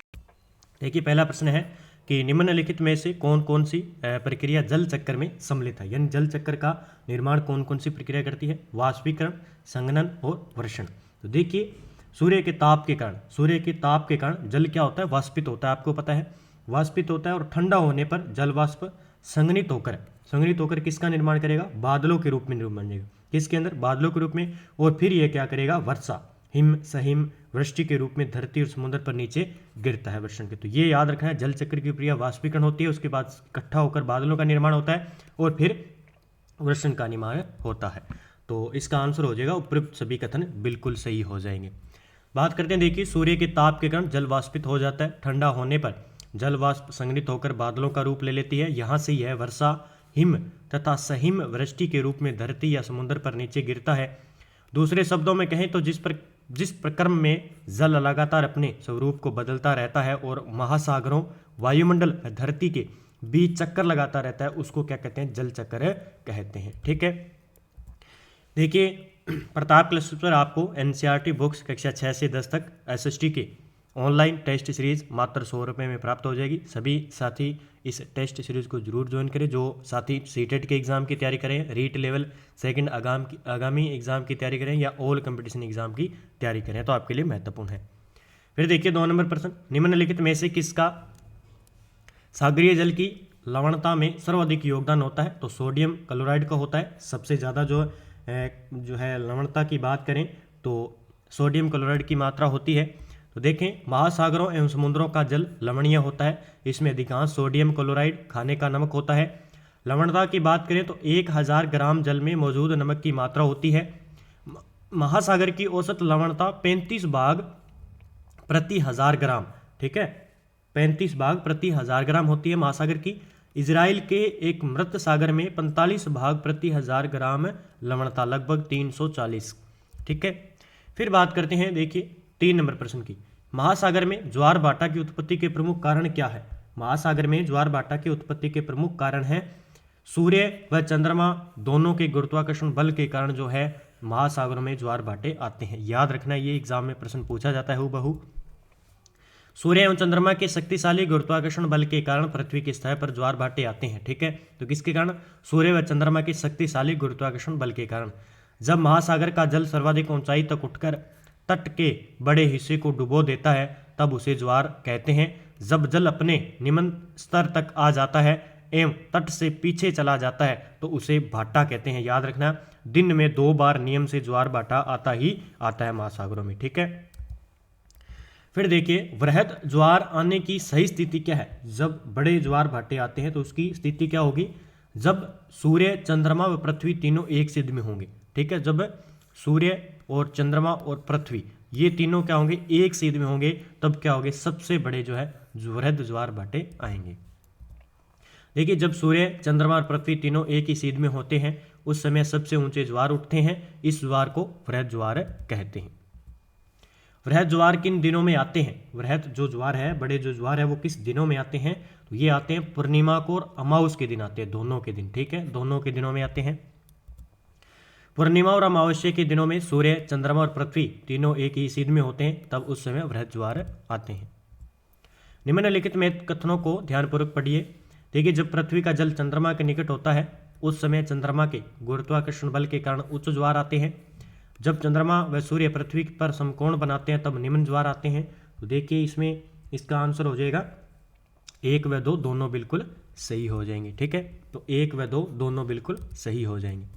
आगे देखिए, जब पृथ्वी का जल चंद्रमा के निकट होता है उस समय चंद्रमा के गुरुत्वाकर्षण बल से जल अभिकर्षित होता है, जिसके कारण उच्च ज्वार आते हैं। किंतु जब चंद्रमा अपने प्रथम व अंतिम चतुर्थांश में होता है, अर्थात चंद्रमा व सूर्य पृथ्वी पर समकोण बनाते हैं, तब पृथ्वी एवं सूर्य का गुरुत्वाकर्षण बल विपरीत दिशाओं से महासागरीय जल पर पड़ता है। परिणाम स्वरूप निम्न ज्वार भाटा आता है। ऐसे ज्वार को लघु ज्वार भाटा कहते हैं। निम्नलिखित में से कौन कौन से लाभ उच्च ज्वार से होते हैं? उच्च ज्वार से होते हैं, ऐसा प्रश्न एग्जाम में पूछा जा सकता है।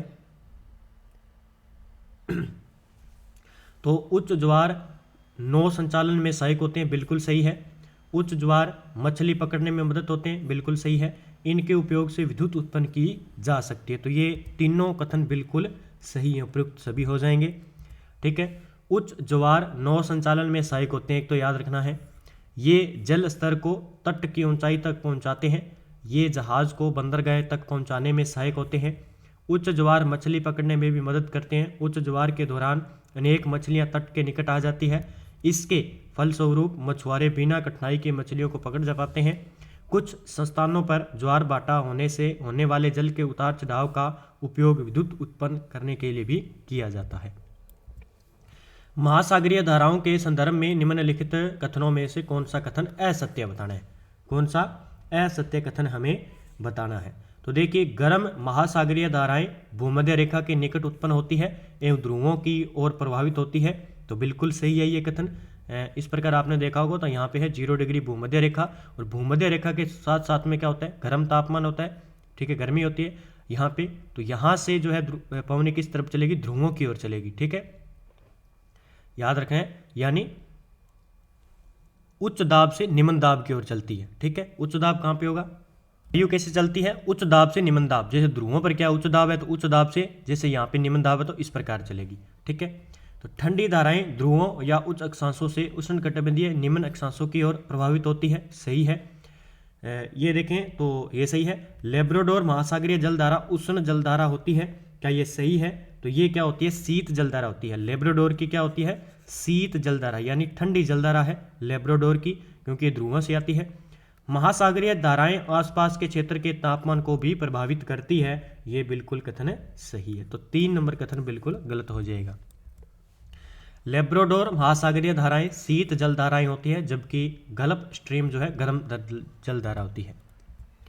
निम्नलिखित में से कौन सा महासागरीय क्षेत्र विश्व भर में सर्वोत्तम मत्स्य क्षेत्र माना जाता है?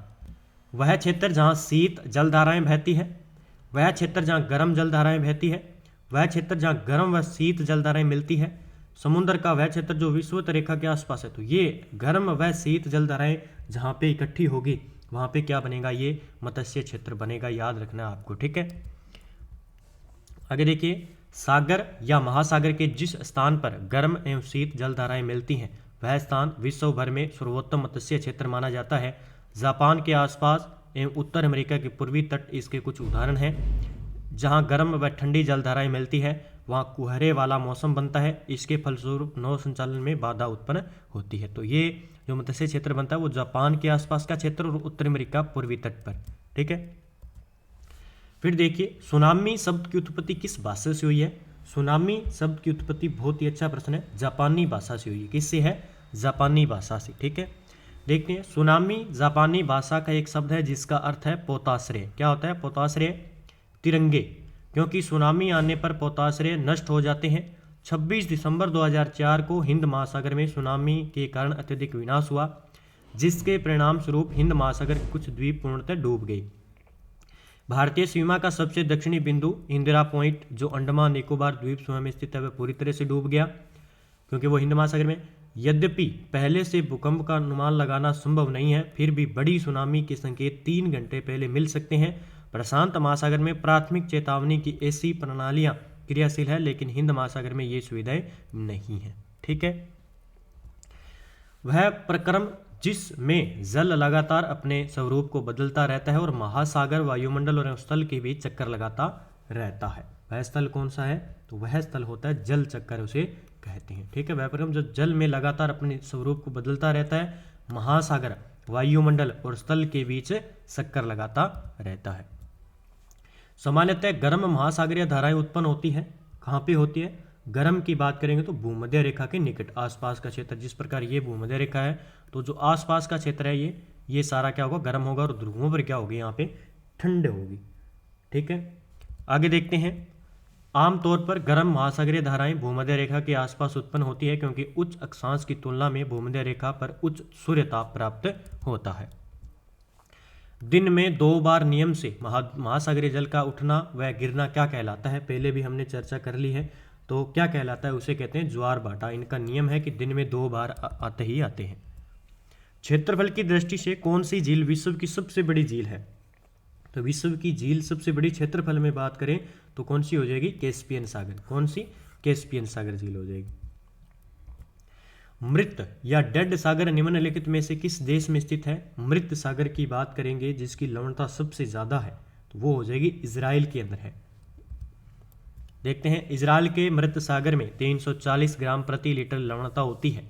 तैराक इसमें पल्लव कर सकते हैं क्योंकि नमक की अधिकता इसे संगन बना देती है। पृथ्वी पर मीठे पानी का सबसे बड़ा स्रोत कौन सा है? मीठे पानी का सबसे बड़ा स्रोत कौन सा है? तो आइस कैप्स, जहाँ पे सर्वाधिक बर्फ जमी हुई है, जैसे हम कह सकते हैं अंटार्कटिका महाद्वीप पर।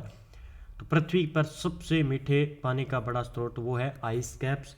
तो हम देखते हैं कि मीठे पानी की बात हो रही है यहाँ पे, मीठे पानी की। तो देखते हैं, थोड़ा सा हम चर्चा करते हैं। देखिए, सबसे ज़्यादा आइस कैप 2%, फिर भूजल का निर्माण, फिर भूजल आएगा इसमें 0.68%, फिर मीठे पानी की झीलें आएंगी 0.009%, फिर वायुमंडल से 0.0019%, फिर नदी का जल वितरण। तो ये क्रम भी पूछा जा सकता है आपको, आइस कैप, ठीक है, भूजल, मीठे पानी की झीलें, वायुमंडल, नदी का भी। अब थोड़ा सा मैं आपको बता देता हूँ। हम जानते हैं कि पृथ्वी का 3/4 भाग क्या है? जल से ढका हुआ है। ठीक है, देखिए महासागर की बात करें तो 97.3% जल महासागरों में है। बर्फ छत्रक या जिसे कहते हैं हम आइस कैप्स 0.2% है। भूमिगत जल होता है 0.68%। झीलों का अलवण जल होता है 0.009%। स्थलीय समुद्र या नमकीन झीलों की बात करें तो 0.009%। वायुमंडल में बात करें तो 0.001% और नदियों की बात करें तो 0.001% होता है। ठीक है, तो ये याद रखना है आपको। जल की स्थिति मैंने सारी बताई है। विश्व जल दिवस किस दिन मनाया जाता है? एग्जाम में पूछा जा सकता है। तो 22 मार्च को विश्व जल दिवस मनाया जाता है और 5 जून को विश्व पर्यावरण दिवस अभी जो हाल ही में बनाया जाता है। निम्नलिखित में से कौन सा महासागरीय जल परिसंचरण का भाग नहीं है? कौन सा जल महासागरीय जल परिसंचरण का भाग नहीं है? तो वर्षा नहीं हो जाएगा। इसमें लहरें होती है, ज्वार आते हैं और धाराएं, तो ये तीनों महासागरीय के भाग हैं। निम्न में से कौन सा तथ्य सत्य नहीं है? अब तक मापी गई सबसे बड़ी सुनामी लहर की ऊंचाई 150 मीटर है। ठीक है, उसके बाद बात करें 2004 की सुनामी ने भारत के तटीय क्षेत्रों में व्यापक क्षति पहुंचाई थी। बिल्कुल सही है। अंडमान और निकोबार द्वीप समूह में इंदिरा पॉइंट का उत्थान 2004 में सुनामी के बाद हुआ, तो ये बिल्कुल गलत कथन है। विशाल ज्वारीय लहर को सुनामी के रूप में जाना जाता है। ठीक है, तो देखते हैं किस तरंगों को पोताश्रय तरंग भी कहा जाता है? ये प्रश्न पहले भी हम बढ़ चुके हैं। तो सुनामी को पोताश्रय कहते हैं। ठीक है, सुनामी बात करें तो किस भाषा का शब्द है? जापानी भाषा का शब्द है। ठीक है, जिसका अर्थ क्या होता है? पोताश्रय। निम्न में से कौन सा कथन सुनामी के लिए सत्य नहीं है? सुनामी के लिए सत्य कथन बिल्कुल नहीं है। सुनामी की भविष्यवाणी की जा सकती है और 3 घंटे की आगामी सूचना दे सकते हैं। बिल्कुल सही है। पानी की गहराई कम होने के साथ सुनामी तरंगों की गति बढ़ जाती है, तो ये बिल्कुल गलत है। पानी की घटती गहराई के साथ सुनामी तरंग दैर्ध्य में कमी आती है। प्रशांत महासागर की तुलना में भूकंपीय गतिविधि कम होने के कारण हिंद महासागर में सुनामी कम देखने को मिलती है। ठीक है, तो इसमें बी नंबर आंसर गलत हो जाएगा। तो बात करें तो पानी की गहराई घटने के साथ सुनामी जो लहरें हैं की यात्रा गति बढ़ जाती है। ठीक है, पानी की गहराई घटने के साथ सुनामी तरंगों की जो है गति बढ़ती है, न कि ये बढ़ती नहीं है, ये घटती है। क्या है? घटती जाती है। ठीक है, देखिए पूर्णिमा और अमावस्या के दिनों में सूर्य, चंद्रमा और पृथ्वी एक ही रेखा में होते हैं तो ज्वार भाटे सबसे अधिक होते हैं। ये ज्वार भाटे क्या कहलाते हैं? जब तीनों एक ही रेखा में हो तो वो होते हैं वृहत या वसंत या ज्वार भाटा कहते हैं उसे। वृहत ज्वार भाटा कहते हैं जब पूर्णिमा और अमावस्या के दिनों में सूर्य, चंद्रमा और पृथ्वी तीनों एक ही सीध में हो। जब चंद्रमा अपनी पहली और आखिरी तिमाही में होता है तो समुद्र का पानी सूर्य और चंद्रमा के गुरुत्वाकर्षण खिंचाव से तिरछी विपरीत दिशाओं में खींचा जाता है, जिसके परिणाम स्वरूप निम्न ज्वार आते हैं। ये ज्वार क्या कहलाते हैं? ये कहलाते हैं लघु या जिन्हें कहते हैं नीप ज्वार भाटे। ठीक है, फिर बात करते हैं निम्नलिखित में से कौन प्रशांत महासागर की धारा नहीं है? प्रशांत महासागर की धारा नहीं है, तो इसमें प्रशांत महासागर की धारा कौन सी नहीं हो जाएगी?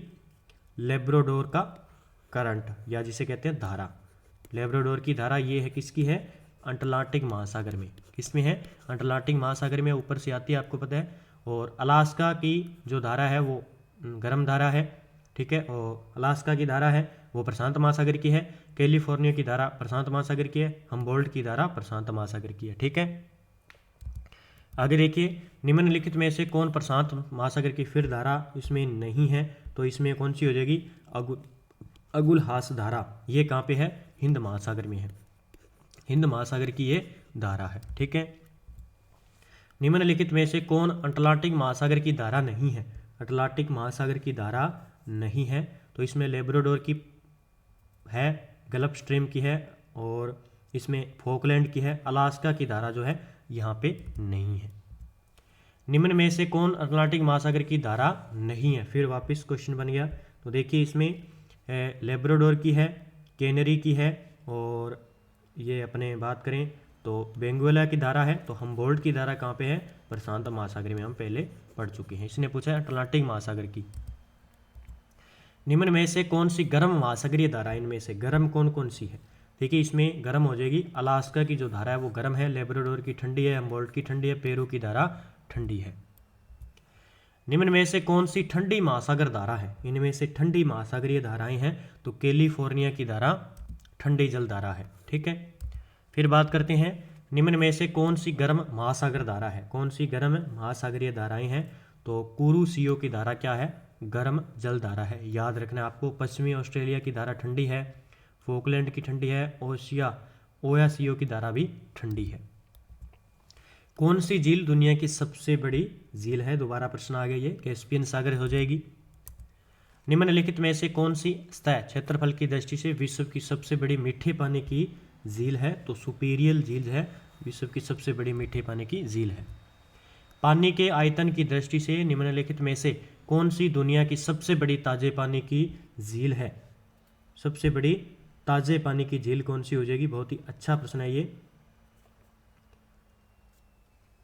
तो कौन सी? बेकाल झील हो जाएगी। ठीक है, निम्नलिखित में से कौन सी अफ्रीका की सबसे बड़ी झील है? अफ्रीका की सबसे बड़ी झील है विक्टोरिया झील। ठीक है, ये है कहाँ पे? तंजानिया, युगांडा और केन्या के अंदर फैली हुई है विक्टोरिया झील, आपको याद रखना है, अफ्रीका के अंदर। निम्नलिखित में से कौन सी झील रूस में स्थित है? कौन सी झील रूस के अंदर स्थित है? तो बेकाल झील कहाँ पे है? रूस के अंदर है। निम्नलिखित में से कौन सी झील उत्तरी अमेरिका में है? कौन सी झील उत्तरी अमेरिका में स्थित है? तो सुपीरियल झील है, वो कहाँ पे है? उत्तरी अमेरिका के अंदर है। तो आज के इतने ही प्रश्न थे, लगभग बहुत ही क्वेश्चन बन गए आज जल टॉपिक में से। तो एनसीईआरटी बुक आपके लिए बहुत ही महत्वपूर्ण है, क्योंकि यहाँ से ही ये क्वेश्चन बार बार इसी प्रकार के आपको उठाए जाएंगे। तो अच्छी तरीके से पढ़ें, वीडियो को शेयर करें और लाइक करें, और चैनल पर नए हैं तो चैनल को सब्सक्राइब कर लें, ताकि आपके पास ये। उससे पहले मैं थोड़ी सी चर्चा करूंगा जिन विद्यार्थियों का सीटेट एग्जाम है 21 जनवरी को, और जो विद्यार्थी रीट लेवल सेकंड आगामी तैयारी कर रहे हैं, तो ओवरऑल कंपटीशन एग्जाम की तैयारी करें, तो आपके लिए एनसीईआरटी बुक्स कक्षा 6 से 10 तक स्पेशल प्रताप क्लासेस पर आपको जो है सामाजिक अध्ययन एसएसटी की बुकों की ऑनलाइन टेस्ट सीरीज प्राप्त हो जाएगी मात्र 100 रुपए में। ठीक है, प्रत्येक लेसन के क्वेश्चन दिए होंगे आपको, जिस प्रकार आप लेसन पढ़ेंगे उसी प्रकार आपको टेस्ट मिल जाएगा, और टेस्ट में लगभग प्रत्येक लेसन के एमसीक्यू क्वेश्चन डाले हुए हैं। ठीक है, फिर बात करते हैं, पहला प्रश्न है हमारा, अमेजन नदी बेसिन के संदर्भ में निम्नलिखित कथनों में से कौन सा कथन सत्य है? इसके बारे में है, अमेजन नदी जो कहाँ पे है? दक्षिण अफ्रीका के अंदर। कहाँ पे है? दक्षिण अफ्रीका के अंदर है अमेजन नदी, जहां पे क्या है? कांगो बेसिन के अंदर है ये। ठीक है, तो इसके बारे में हमें सत्य कथन बताना है। तो एनसीईआरटी बुक में अमेजन नदी के बारे में थोड़ी चर्चा की गई है। ठीक है, तो अमेजन नदी बेसिन भूमध्य रेखा के आसपास फैला है, जिस कारण यहाँ पूरे वर्ष गर्म व नम जलवायु रहती है, बिल्कुल सही है। यहाँ का मौसम दिन व रात दोनों ही समय लगभग समान रूप से गर्म व आर्द्र रहता है, बिल्कुल सही है। इस प्रदेश में लगभग प्रतिदिन वर्षा होती है, वह भी बिना किसी पूर्व चेतावनी के। तो तीनों कथन बिल्कुल सही हो जाएंगे अमेजन नदी के बारे में, अमेजन बेसिन के बारे में। तो ठीक है, तो बात करते हैं इसके आंसर की, तो डी नंबर इसका आंसर हो जाएगा। अमेजन नदी का अपवाह क्षेत्र भूमध्य रेखा के आसपास फैला है। यहाँ दिन का तापमान उच्च व आर्द्रता अति उच्च होती है। रात के समय तापमान कम हो जाता है, लेकिन आर्द्रता वैसी ही बनी रहती है। ठीक है, फिर बात करते हैं, देखिए प्रश्न नंबर 2। आर्किटिक एवं ब्रोमीलॉइड जैसे परजीवी पौधे किस प्रकार के वन क्षेत्र में उगते हैं? कौन से हैं? आर्किटिक आर्किटिक व ब्रोमीलॉइड जैसे परजीवी पौधे किस प्रकार के वन क्षेत्रों में उगते हैं? और ये बहुत ही इंपॉर्टेंट क्वेश्चन है, तो ये वर्षा वन के अंदर, ठीक है, वर्षा वनों के अंदर उगते हैं। देखते हैं, देखिए वर्षा वन प्रदेश में अत्यधिक वर्षा के कारण यहाँ की भूमि पर संगन वन उग जाते हैं, यानी संगन यानी फूल इकट्ठे एक साथ साथ में। ये इतने संगन होते हैं कि पत्तियां तथा शाखाओं की छत सी बन जाती है, यानी इतने पास पास होते हैं जिसके कारण सूर्य का प्रकाश धरातल पर नहीं पहुंच पाता है। यहाँ की भूमि प्रकाश रहित व नम बनी रहती है, क्योंकि प्रकाश नीचे जाता नहीं है। यहाँ केवल वही वनस्पति पनप सकती है जिसमें छाया में बढ़ने की क्षमता हो, जिसको सूर्य की प्रकाश की किरण की जरूरत ना हो। परजीवी पौधे के रूप में यहाँ आर्किटिक व ब्रोमीलोड पैदा होते हैं, तो याद रखना, ये एग्जाम में पूछा जा सकता है। ठीक है, अमेजन नदी द्रोणी के वर्षा वन के संदर्भ में मलोक्का किसे निरूपित करता है? ये मलोक्का की बात करेंगे, तो इस प्रकार की शब्दावलियां दी हुई एनसीईआरटी में एग्जाम में पूछे जाते हैं। यहाँ पाए जाने वाले एक विशिष्ट प्रकार के जीव को मलोक्का कहते हैं। यहाँ के लोगों के प्रमुख खाद्य पदार्थ को, यहाँ के लोगों के द्वारा बनाए जाने वाले घरों को, यहाँ के लोगों के द्वारा बनाई गई कृषि पद्धति को मलोक्का कहते हैं। तो इसमें हम बात करें तो यहाँ के जो लोग रहते हैं उनके द्वारा बनाए गए घर को क्या कहते हैं? मलोक्का कहते हैं। ये याद रखना एग्जाम में, ठीक है। देखिए अमेजन नदी द्रोणी में स्थित वर्षा वन में कुछ लोग मलोक्का कहे जाने वाले बड़े अपार्टमेंट जैसे घरों में रहते हैं, जिनकी छत तीव्र ढलान वाली होती है। वर्षा वन अत्यधिक मात्रा में घरों के लिए लकड़ी प्रदान करते हैं। भारत में कौन सी नदी या नदियों के बेसिन में सुसु नामक डॉल्फिन पाई जाती है? देख लो, इस प्रकार के ये एग्जाम में सीधे के सीधे पूछे जाते हैं। तो सुसु नामक जो डॉल्फिन है वो पाई जाती है अपने, कहाँ पे पाई जाती है? एक तो गंगा में, एक ब्रह्मपुत्र में और चंबल के अंदर, ठीक है, पाई जाती है, याद रखना है। मुख्य तथ्य की बात करते हैं तो इसमें हो जाएगा 1 2 3 हो जाएगा आंसर।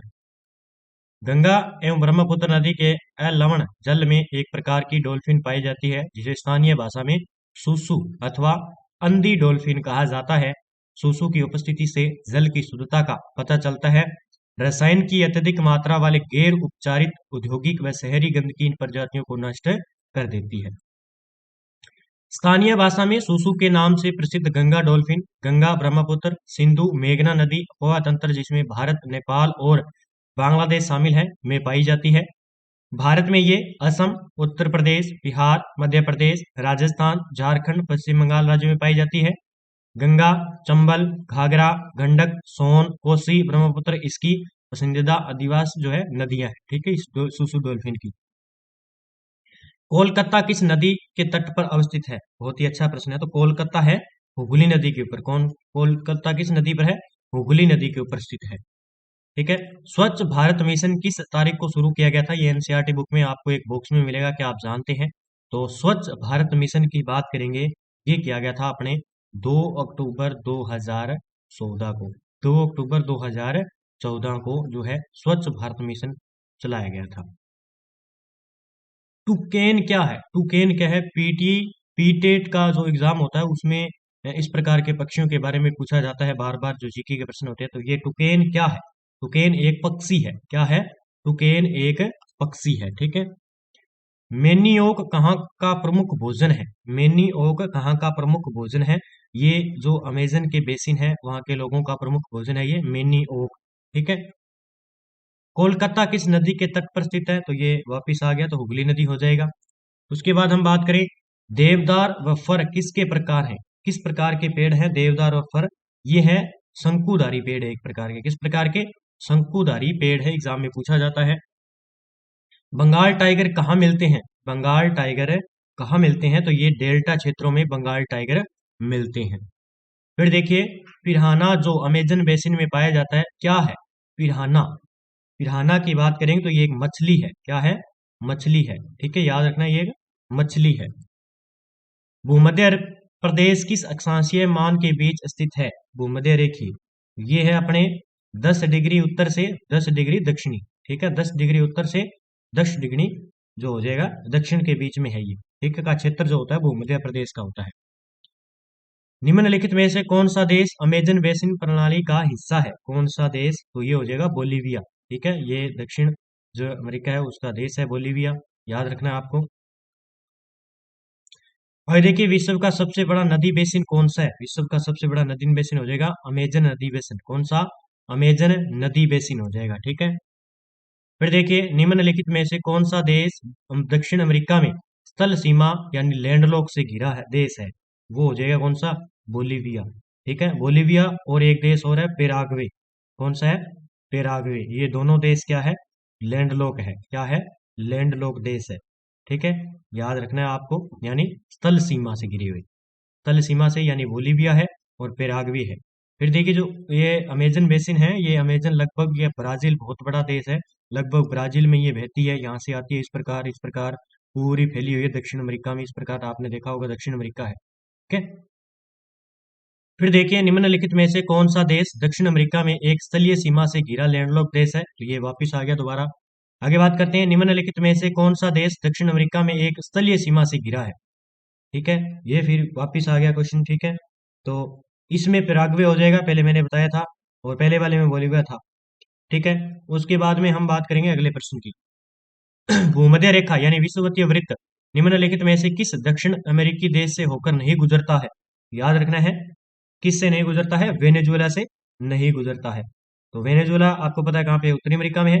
तो देखिए इक्वाडोर से गुजरता है, कोलंबिया से गुजरता है और ब्राजील से, ठीक है, याद रखना है ये जहां से क्या होती है, भूमध्य रेखा गुजरती है, ठीक है, याद रखना है।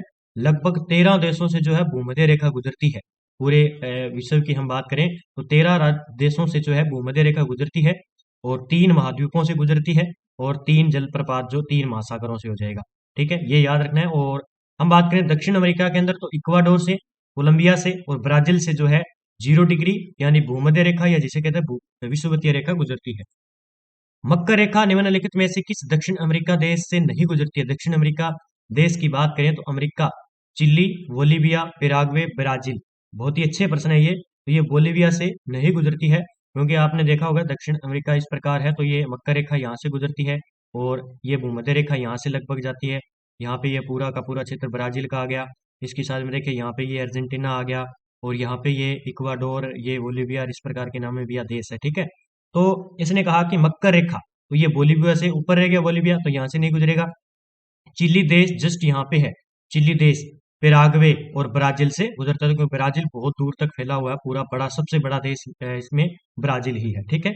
तो देखिए मकर रेखा की बात करें, मकर रेखा लगभग कितने 10 देशों से गुजरती है, टोटल विश्व में बात करें तो 10 देशों से गुजरती है, ठीक है, 3 महाद्वीप आ जाएंगे, फिर 3 महासागर आ जाएंगे। तो देखिए इसमें चिल्ली हो जाएगा, फिर हम बात करें इसी के जस्ट साथ में अर्जेंटीना से गुजरती है मकर रेखा, दक्षिण अमेरिका की बात आ रही है यहाँ पे, ठीक है। उसके बाद हम बात करेंगे पेराग्वे आ जाएगा, उसके बाद ब्राजील, तो इन देशों से क्या गुजरती है, ये मकर रेखा गुजरती है, याद रखना है आपको, ठीक है। निम्नलिखित में से कौन से पौधे अमेजन बेसिन में परजीवी पौधे हैं, तो ये पहले बता दिया, कै और ख इसका हो जाएगा। फिर बात करते हैं निम्नलिखित में से कौन से पक्षी आमतौर पर अमेजन बेसिन में पाए जाते हैं, बहुत ही अच्छा प्रश्न है ये, ठीक है, कहीं ना कहीं एग्जाम में पूछा जाएगा। तो टुकेन बात की थी, और हमिंग बर्ड्स, गुंजन पक्षी, स्वर्ग का पक्षी, रंगीन पक्षी, ठीक है। और फिर सभी याद रखना, ये हमिंग बर्ड्स है ना, ये बहुत बार पूछा गया है एग्जाम में, ये दक्षिण अमेरिका में अमेजन बेसिन में पाया जाता है। निम्नलिखित में से कौन मांस खाने वाली मछली अमेजन बेसिन में पाई जाती है, मांस खाने वाली, तो पिराहंस, पहले आया था ना प्रश्न कि पिराहंस क्या है, तो एक मछली है जो कि मांस खाने वाली मछली है, अमेजन बेसिन में पाई जाती है, ठीक है। आगे हम बात करेंगे अमेजन बेसिन का मुख्य भोजन क्या है, वहां के अमेजन बेसिन का मुख्य भोजन है कपास, इसमें नहीं दिया हुआ है, तो इसमें जो है मुख्य भोजन की बात करेंगे तो मेनियोक, ठीक है, मेनियोक को कसावा के नाम से जाना जाता है, एक ये भी याद रखना, मेनियोक को कसावा के नाम से भी जाना जाता है, और ये अमेजन बेसिन का मुख्य जो है भोजन है। फिर बात करेंगे निम्नलिखित में से कौन सी अमेजन बेसिन का प्रमुख नकदी फसल है, तो यहाँ पे कपास हो जाएगा नकदी फसल। अमेजन बेसिन में बड़े अपार्टमेंट होते हैं जिसकी छत तीव्र ढलान होती है, ऐसे घरों को क्या कहते हैं, पहले भी मैंने बता चुका है, तो इन्हें मलोक्का कहते हैं। ठीक है, मलोक्का घर कहते हैं। अमेजन बेसिन किस क्षेत्र में स्थित है? अमेजन बेसिन की बात करें तो ये उष्ण कटिबंधीय क्षेत्र स्थित है, उष्ण कटिबंधीय क्षेत्र में स्थित है। ठीक है, फिर बात करते हैं गंगा ब्रह्मपुत्र बेसिन के बारे में दिया हुआ है, तो इसके बारे में मैंने प्रश्न बनाया कि गंगा ब्रह्मपुत्र बेसिन किस क्षेत्र में आता है। ये आएगा अपने, ये आ जाएगा उपोष्ण कटिबंधीय क्षेत्र में। इसमें उपोष्ण कटिबंधीय क्षेत्र के अंदर, यानी 10 डिग्री नॉर्थ से लेकर 30 डिग्री नॉर्थ तक जो है ये क्षेत्र आ जाता है। ठीक है, गंगा ब्रह्मपुत्र बेसिन में निम्नलिखित में से कौन सी एक प्रमुख नकदी फसल नहीं है? तो कॉफी जो है नकदी फसल नहीं है, गन्ना है, चाय है, जूट है। ठीक है, निम्नलिखित में से किस राज्य का जनसंख्या घनत्व भारत में सर्वाधिक है? ये भी दिया हुआ है। तो भारत में सर्वाधिक जनसंख्या घनत्व है बिहार का। इनका है, बिहार का है। ठीक है, बिहार का कितना है? 11,002, 1102, 11,000 नहीं। फिर पश्चिम बंगाल का कितना है? 1,029। ठीक है, और उसके बाद गोवा का कितना है? 394। ये सारा यह डाटा याद रखना आपको। निम्नलिखित में से कौन सा वृक्ष शंकुधारी वृक्ष नहीं है? तो इसमें कौन सा हो जाएगा? नीम आपने देखा होगा, चीड़ के वृक्ष हैं, देवदार के और फर के, ये किस प्रकार के हैं? शंकुधारी वृक्ष के अंदर आते हैं। निम्नलिखित में से कौन सा शहर गंगा नदी के तट पर नहीं है? तो आगरा जो है गंगा नदी के तट पर नहीं है, यमुना पर है। कानपुर, वाराणसी और लखनऊ। बड़ा इमाम बाड़ा कहाँ स्थित है? बड़ा इमाम बाड़ा है लखनऊ के अंदर स्थित है। तो आज के इतने क्वेश्चन थे, हमने कंप्लीट कर लिए हैं और आज हमारा ये लेसन कंप्लीट हो गया। अगला हम बात करेंगे रेगिस्तान में जीवन। अगला लेसन होगा हमारा 7 नंबर, रेगिस्तान में जीवन के बारे में चर्चा करेंगे। आप अच्छी तरीके से एनसीईआरटी बुक को पढ़ें और डेली टेस्ट दे प्रताप क्लासेस के ऐप पर, और बहुत ही महत्वपूर्ण होंगी। बाद में ऐसा ना हो कि पछतावा हो, जब रीट की भर्ती आ जाए तो आपको ये पछतावा नहीं होना चाहिए कि हमने एनसीईआरटी की टेस्ट ले लेनी चाहिए थी। ठीक है, तो अच्छी तरीके से पढ़ते रहें और यूट्यूब पढ़ते हैं। पहला प्रश्न है हमारा, निम्नलिखित कथनों पर विचार कीजिए। देखिए, पहला है कि मरु उद्यान रेगिस्तान का वह क्षेत्र होता है जहां बड़ी मात्रा में पशुपालन किया जाता है। क्या ये बिल्कुल सही है? तो इसने पूछा क्या है वो भी देखेंगे हम बाद में।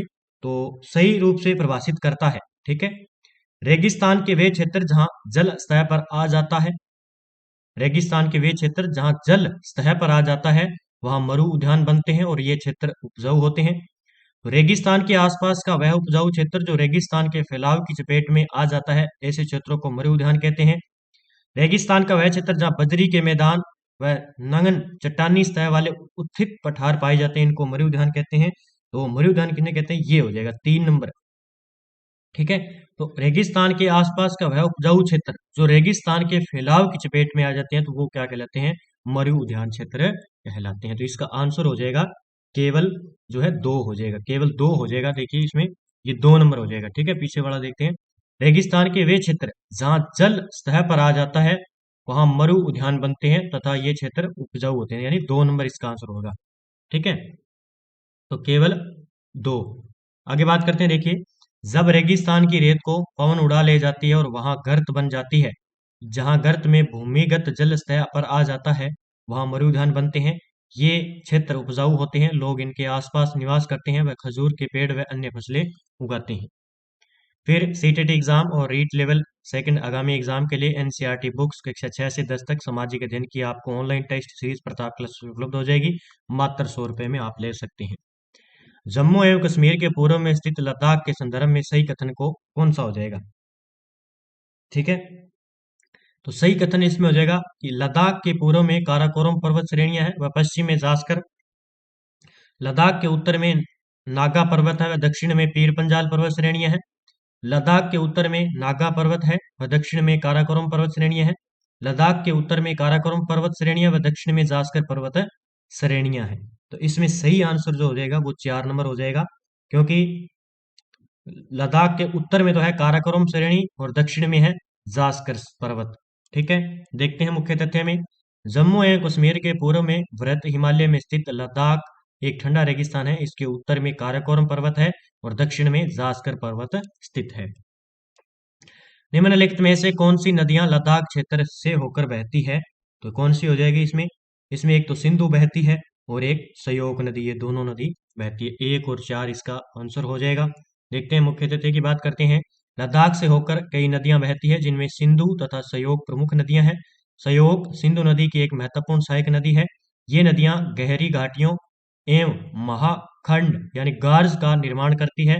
लद्दाख में अनेक हिमानियां जैसे ग्रेंगी हिमानी। नीचे दिए गए कथन व कारण को ध्यानपूर्वक पढ़िए। ठीक है, तो इसमें देखिए हम बात करें तो भारत के उत्तर में अवस्थित लद्दाख एक शीत मरुस्थल है, बिल्कुल सही है। लद्दाख हिमालय के वृष्टि छाया क्षेत्र में अवस्थित है, क्या ये भी सही है? तो ये भी सही है दोनों। ठीक है, तो इसका आंसर हो जाएगा कथन सही है, कारण भी सही है, कारण कथन की सही व्याख्या भी करता है। लद्दाख को भारत का ठंडा रेगिस्तान शीत मरुस्थल कहा जाता है, क्योंकि यह हिमालय के वृष्टि छाया क्षेत्र में स्थित है। यहाँ वर्षा बहुत ही कम होती है, मुश्किल से 10 सेमी प्रतिवर्ष। यह क्षेत्र बर्फीली हवाओं व तेज जलने वाले सूर्य तप का अनुभव कराता है। लद्दाख क्षेत्र के संबंध में नीचे दिए गए कथनों पर विचार कीजिए। ठीक है, इसमें देखें लद्दाख घाटी में सरपत यानी विलों एवं पॉपुलर के उपवन देखे जा सकते हैं। क्या ये कथन सही है? बिल्कुल सही है। यहाँ के अधिकांश लोग हिंदू व बौद्ध हैं। क्या ये कथन भी सही है? बिल्कुल गलत है। लद्दाख क्षेत्र के बौद्ध मठ अपने परंपरागत गोपा के साथ स्थित हैं। तो इसका आंसर क्या हो जाएगा? इसका आंसर हो जाएगा 1 और 3। ठीक है, देखते हैं। लद्दाख क्षेत्र में उच्च शुष्कता के कारण वनस्पति विरल है। यहाँ जानवरों के चरने के लिए कहीं कहीं पर घास और छोटी झाड़ियां मिलती है। घाटी में सरपत, विल्लो और पॉपुलर के उपवन देखे जा सकते हैं। क्रिकेट का सबसे अच्छा बल्ला सरपत विल्लो पेड़ की लकड़ी से बनाया जाता है। ठीक है, फिर लद्दाख के अधिकांश लोग मुस्लिम या बौद्ध है, हिंदू नहीं है, मुस्लिम और बौद्ध है। लद्दाख क्षेत्र में अनेक बौद्ध मठ अपने परंपरागत गोपा के साथ स्थित हैं। गोपा तिब्बती शैली में बने एक प्रकार के बौद्ध मठ के भवन या भवनों को कहते हैं। भिक्षुओं की सुरक्षा के लिए मजबूत दीवारों और द्वारों से घिरे यह भवन साधना, पूजा, धार्मिक शिक्षा व भिक्षुओं के निवास स्थान होते हैं। सहारा रेगिस्तान के अल अजीजिया स्थान पर 1922 में उच्चतम तापमान 57.7 डिग्री सेल्सियस दर्ज किया गया। अल अजीजिया किस देश में स्थित है? अल अजीजिया की बात करें, ये लीबिया के अंदर है। कहाँ पे है? लीबिया के अंदर है। ठीक है, निम्नलिखित में से सहारा रेगिस्तान की घुमंतू चलवासी जनजातियां कौन सी है? तो इसमें हो जाएगी एक तो बेंदुइन और तुआरेंग। कौन सी हो जाएगी? बेंदुइन और तुआरेंग। ठीक है, ये प्रश्न बन सकते हैं ये। ठीक है, सीटेट के एग्जाम में तो आंसर 3 हो जाएगा। सहारा रेगिस्तान का लगभग 13,000 वर्ग किलोमीटर क्षेत्रफल वाला तफीला लेट मरुध्यान ओएसिस किस देश में स्थित है? ठीक है, ये है मोरक्को के अंदर। कहाँ पे? मोरक्को में। फिर देखिए सहारा मरुस्थल कितने अफ्रीकी देशों में फैला है? तो ये है 11 देशों के अंदर। कितने? 11 देशों के अंदर सहारा मरुस्थल। सहारा मरुस्थल का क्षेत्रफल लगभग कितना है? तो सहारा मरुस्थल का क्षेत्रफल है 8.454 बिलियन वर्ग किलोमीटर है। ठीक है, याद रखना है आपको। लद्दाख में लामायुरु क्या है? लद्दाख में लामायुरु क्या है? तो ये एक प्रकार की क्या है? मठ है। क्या है? एक प्रकार के क्या ये? मठ है। ठीक है, फिर देखिए कूडू किस घास के मैदान का लोकप्रिय जानवर है? कूडू, ये है वेल्ड घास का। कहाँ का? वेल्ड घास का। वेल्ड के लोकप्रिय जानवर शेर, तेंदुआ, चीता और कूडू है। चिनूक गर्म हवाएं हैं जो संयुक्त राज्य अमेरिका में प्रेरी घास के मैदान में सर्दियों में चलती है। चिनूक हवाएं प्रेरी में तापमान को बढ़ा देती है और बर्फ को पिघला देती है और सर्दियों में घासों का बढ़ने में सक्षम बनाती है। लोहा और इस्पात के लिए कोयला एक महत्वपूर्ण कच्चा माल है। निम्नलिखित में से कौन से पक्षी लद्दाख में सामान्यतः पाए जाते हैं? तो लद्दाख में सामान्यतः पाए जाते हैं वो है, एक तो रोबिन्स हो जाएंगे, रेड स्टार्ट हो जाएंगे, रेवेन और हुप हो जाएंगे, उपयुक्त सभी हो जाएंगे। बेहतरीन क्रिकेट बैट निम्न में से किस पेड़ की लकड़ी से बनाए जाते हैं? ये विलो पेड़ से। कहाँ से? विलो पेड़। फिर बात करते हैं निम्नलिखित में से कौन से लद्दाख में प्रसिद्ध बौद्ध मठ है? तो बौद्ध मठ कौन से हो जाएंगे? एक तो हेमिस है, थिंग से है, से और लामा युक्त, उपयुक्त सभी